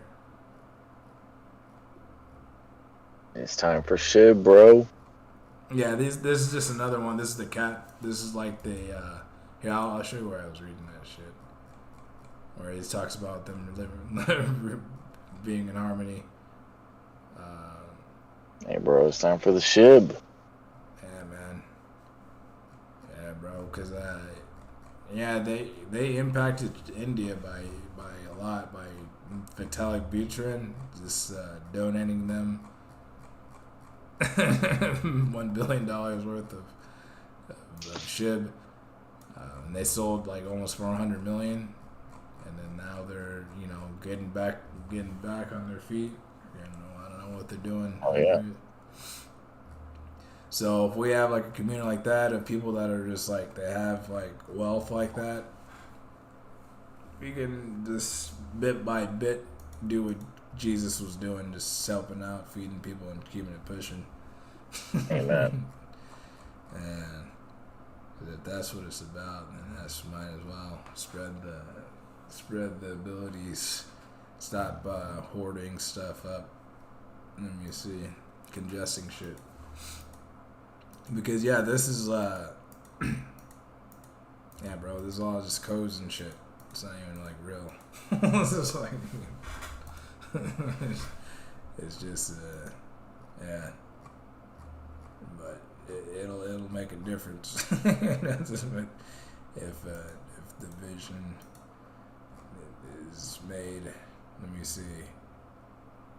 On folio, but yeah, I was showing you some of the other things. So what you would do here to stake your Shiba, you connect your wallet once you go on your computer or your laptop, and you can see how it says connect your Coinbase wallet. I use MetaMask. That's just something I'm familiar with. I don't know, for whatever reason, it's hard for me to use Coinbase wallet. But since you already have Coin, you can still do it. But you can always create a MetaMask if you want to create a MetaMask, and you can transfer your Coinbase, whatever you have in Coinbase, to your MetaMask wallet. But it's not even that much of a fee either, if not any. But yeah, you could just transfer to your MetaMask. That's what I did. And so after you get your wallet synced, you can go over here and you bury it. So if you want to go, you bury your SHIB. When you bury your SHIB, you earn the Ryoshi. Oh, you can't even see it. You haven't seen this whole time, huh? No, I've been watching you. No, you can still see it. Oh yeah, you click. Okay, but yeah, you earn Bone, you earn Wrapped Ethereum, and Ryoshi every week. It's not like a whole bunch every week, but it's just it's like passive stuff you earn. And the thing is, with Ryoshi, it's all because you're not putting in like hundreds of thousands or like a few $1,000s into it. Yeah. Yeah. No, I get it. Yeah. But yeah, man, it definitely helps. It takes away when you bury it. It takes it off the market cap of the coins, so it increases the value overall of the coin collectively. And that's what you do with liquidity. Yeah,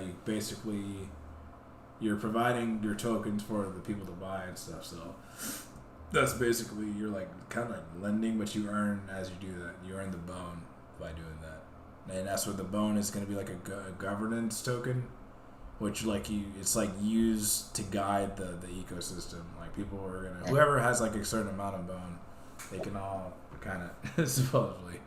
But yeah, you have to have a good amount of bone. But it's all good. I feel that.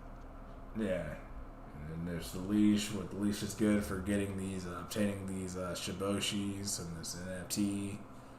Like we got to see a little bit of each one. We haven't really got to see the bone yet, but we got to see what the use case of leash is now. You see what we can do a shib. That's why it's still in this like just this thing is just starting out. It hasn't grown yet. It's still a puppy, basically, on this stuff. And this is like a kitten. It's still a puppy. Yeah, it's like this thing's barely.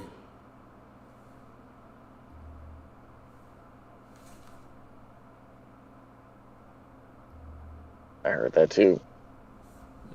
Was that strong?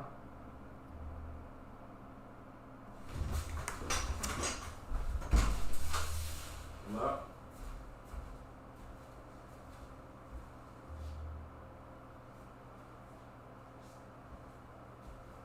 You okay?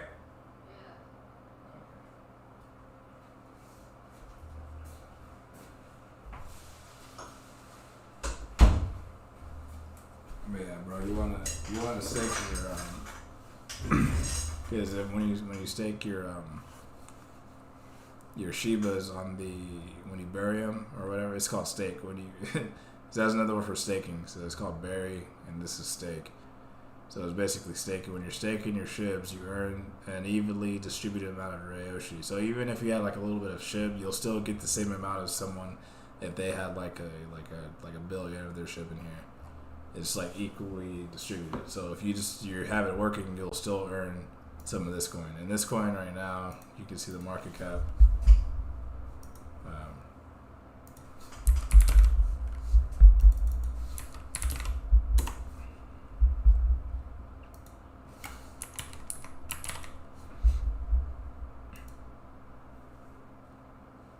And this is basically this coin right here. You see it on coin market cap. So you basically earn this one for free, just on the side, you know. It's gonna be empowering both ecosystems or both coins. Yeah, bro. Who knows? All this stuff works out. But yeah, I'm gonna, huh? My friend. To be continued, my friend. Oh yeah, definitely to be continued, man. You have a good one, man.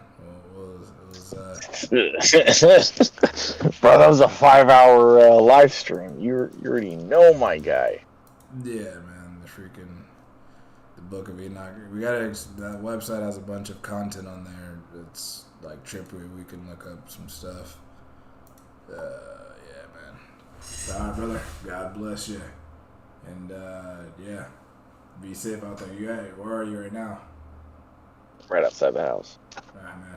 All right, bro. Yeah, it is always the bigger picture, you know. Yeah, everyone's on that positivity. You gotta be away from that damn demons, bro. Watch out for those. Gotta be on your guard, bro. If we want to be positive, we'll supposed to be really positive. In the words of Dave Chappelle, watch out for too much tranny porn. Nah, man, yeah. You don't want to cloud your psyche and be dragged to hell.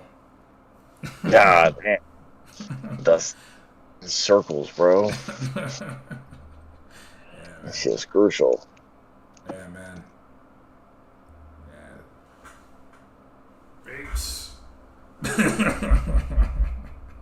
Peace.